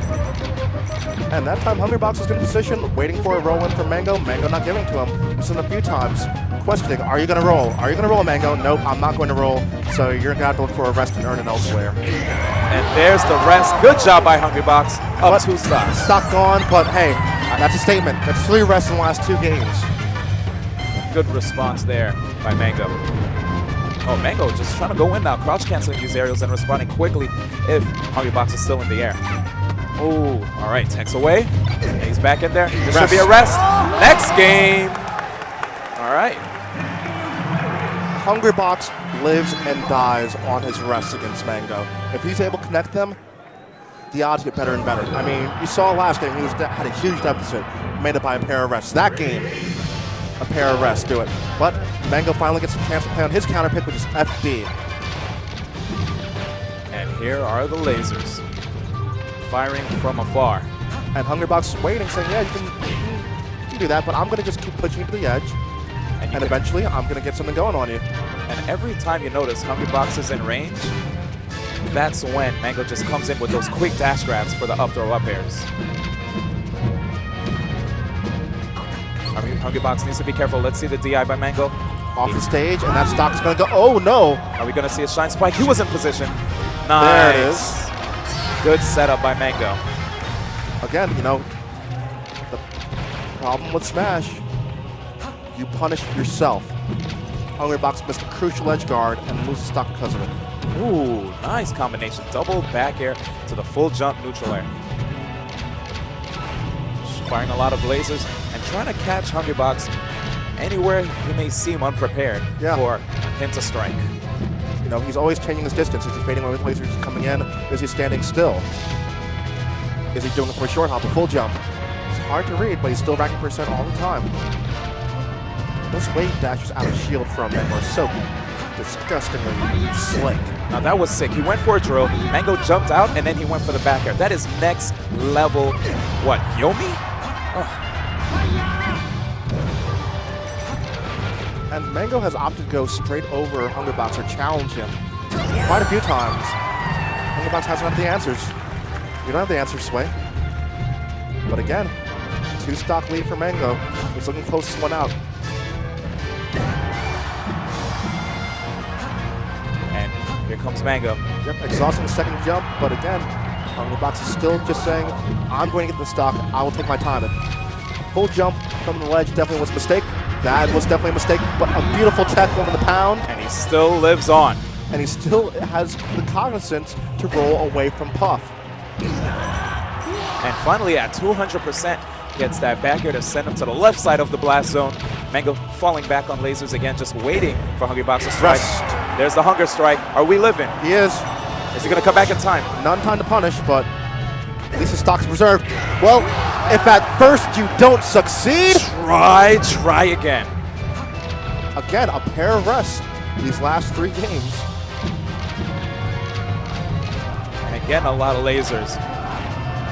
Every time he's firing these lasers, he's almost making it look like he's far away, giving Hungrybox that false sense of security, but then he just comes right in. Ooh, an opportunity. Great DI. Here's the chase. Tags to the other side. Surprisingly grabs him from that distance. Again, you see Hungrybox doing a lot of different things, messing up the tech timing. This man is just, this is a different Hungry Box that we've seen, that we are seeing. And he knew that time he was going away. In position for punish, but I don't know what happened. Just a little too late. Good forward smash. Hungry Box is 66%. If Mango isn't careful, he will get rested. Yes. No, we've seen him miss the DI a couple of times. Falling up air, won't see the deal quite yet. But he puts him in a position where Hungry Box doesn't want to be in the skies. Look at that shield Up air pressure with up airs. and shines. The second one connects. Good night, Hungry Box, but he's out of that situation. And again, finally a shield stab with it. Very good job. Just taking advantage of the fact that Jigglypuff's shield isn't that good compared to most characters. Oh man, things are getting intense over here. Even the camera's shaking. I'm shaking too. Here are the lasers. Hungry Box rolling out of a potential grab attempt. Crowd is erupting. They want Mango to take it home now. We had a Hungry Box champ, but it died out. Mango just, this could be Not quite. yet. Again, Smash DIing it. there's the forward throw. Here's his chance. Does he go straight? Of course. Mango's down below. And we're going to game 5. Are we? Yes, sir, we are. We're not finished yet. Mango. He gave that one again. Yeah, Mango looking rather focused. He knows he gave it away. Yeah, probably even a little worried if you look at his face. Usually Mango, you know, he has that happy-go-lucky look on his face. We might be seeing that transition from confident Mango to angry Mango right about now. Whoa, I think we're seeing that transition Yes. from confident Mango to angry Mango right now. That up smash was emphatic. And here come the follows from Hungry Box. This man wants a reset. Hungry Box has had him pinned, but Mango's fishing for these up smashes. Doesn't bode too well. Whoa. First blood. All right, right there. Mango doing a setup where he's whiffs a move really early, possibly making his opponent think he's unable to even like get a follow-up, and then tosses out a move as he's landing. But good job, gets that soft back air, converts it into a hard-hitting up air, leaving it at 3 stocks apiece. And these two are just trading back and forth. And Mango, what? Wow. What a punish. A pair of neutral airs, putting him in position right above the platform so we can land on it and up smash to close the stock out. Not just getting great positional advantage, but a ton of damage in the process. It's just doing such a good job here. The baits, the punishes, but Hungry Box, good job. Second jump is gone, Oh, here's the follow-up. but Randall, Cloud9. Whoa! He's his own stunt man. He does not need a stunt double. Jackie Chan, are you watching? Take notes. Well, I mean, you're your own stuntman too. Jet Li, what's wrong with you? Why can't you do that? On blast. Don't hurt me, please. And of course, with something like that, the crowd is certainly behind Mango. But again, those rests have to come into play for Hungry Box to seal this one out. Yep. A resounding Mango chant from the crowd. Here we go. And Hungry Box again, he goes for the forward air, expecting the ledge cancel from Mango. Every time Mango's been in that position, he's gone with a jump to the top platform.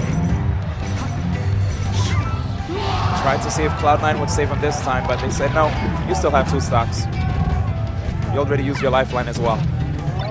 You know, and these pounds from Hungry Box, you know, I like them few and far between, especially on that little lip where the incline is. You can get a shield poke. If it's through the platform, maybe. I'm not sure if Mango's going to try and shield drop afterwards, but it's going to be tough for him. Wow. Hungry Box. This man is starving. He wants a reset. He can't trade. He cannot trade. And Mango Not does quite. not take it yet. He goes for the up and throw up here. This time it hits, and we have our champion, Mango, first place here at Evolution 2014 for Super Smash Brothers Melee Singles. Mr. Two-time. The hat's in the crowd. There's a Mexican flag, but he's from the States. I don't know what's going on, but Mango has done it. You know, he's been saying how badly he's wanted this, and well, he's earned it. He has earned it most definitely. 1 Evo last year, 1 MLG, 1 Mango, 1 Mango, 1 Mango, 1 Mango Go. Nation. That's it. Oh, man. Congratulations to all top 8. Hungrybox had the tournament of his life.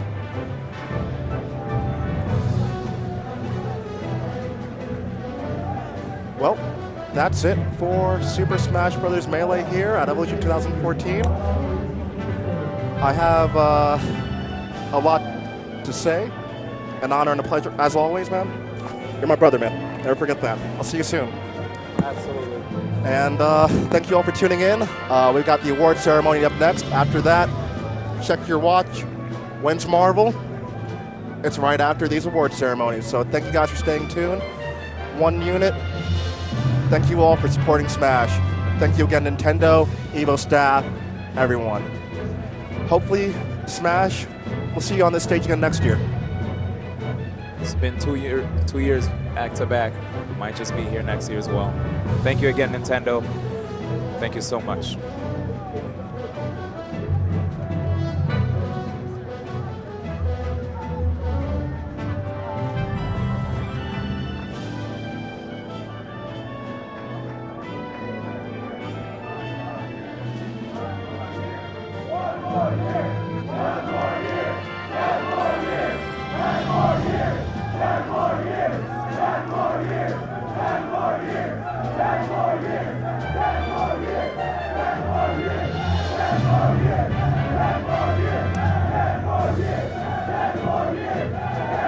Oh yeah, how about that Smash Brothers?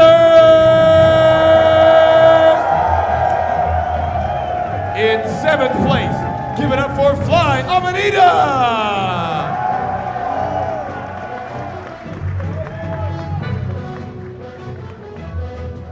Also in 7th place, Silent Wolf.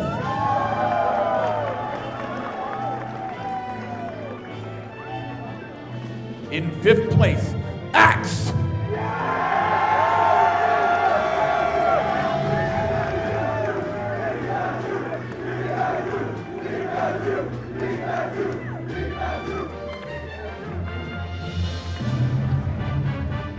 Also in 5th place, U2 King.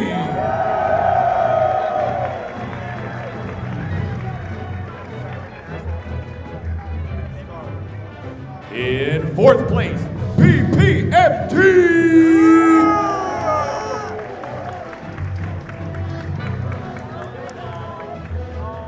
In 3rd place, Armada.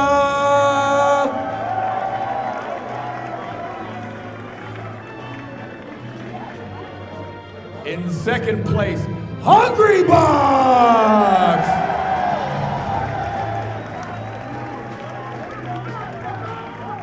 And in 1st place, the back-to-back world champion, Mango!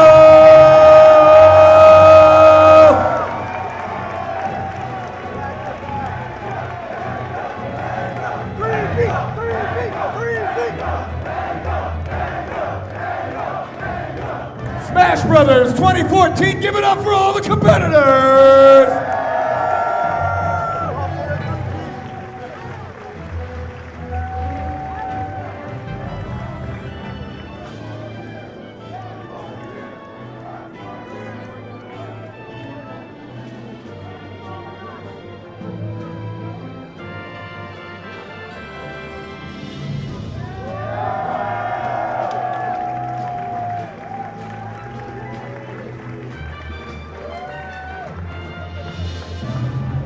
At this time, I'd like to invite D1 to the stage to make a very special presentation.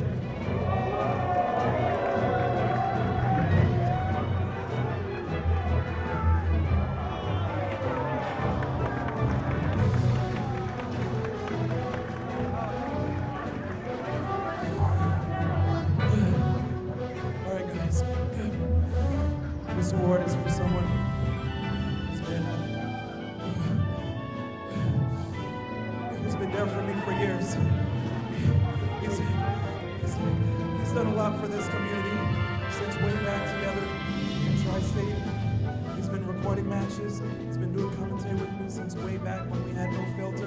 Then we decided we wanted to change the game, try to push this game towards a more professional level. And thanks to everybody who's recognized the Smash community, we've taken big leaps and we've changed for the better.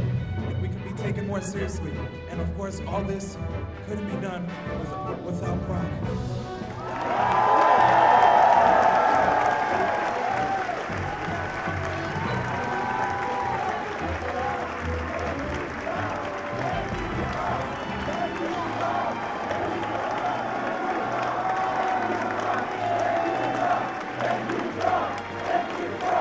So this year's first Canon Award for outstanding contribution to the fighting game community goes, of course, to Prague.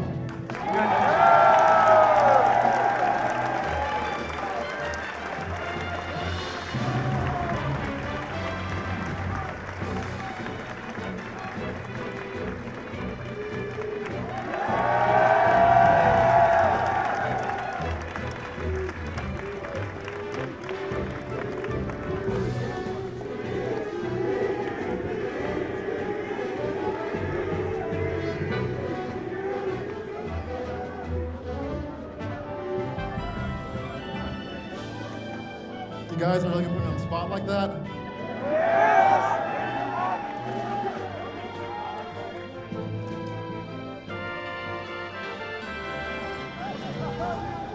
I don't have words.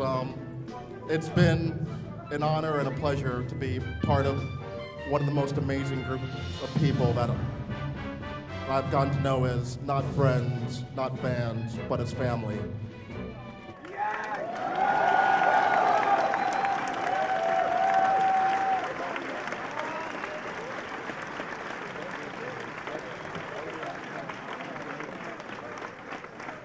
And, I just want to thank everyone who supported us from day one, who's given us opportunities, because we certainly have made the most of them. And, well, it's been a group effort, so give yourselves a round of applause.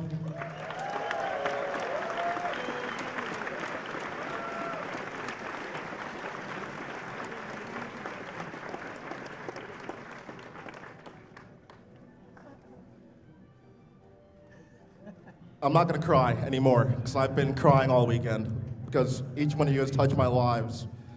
And I just hope that, what I've done over the years has had the same effect on you. And I just want to say thank you to all of you.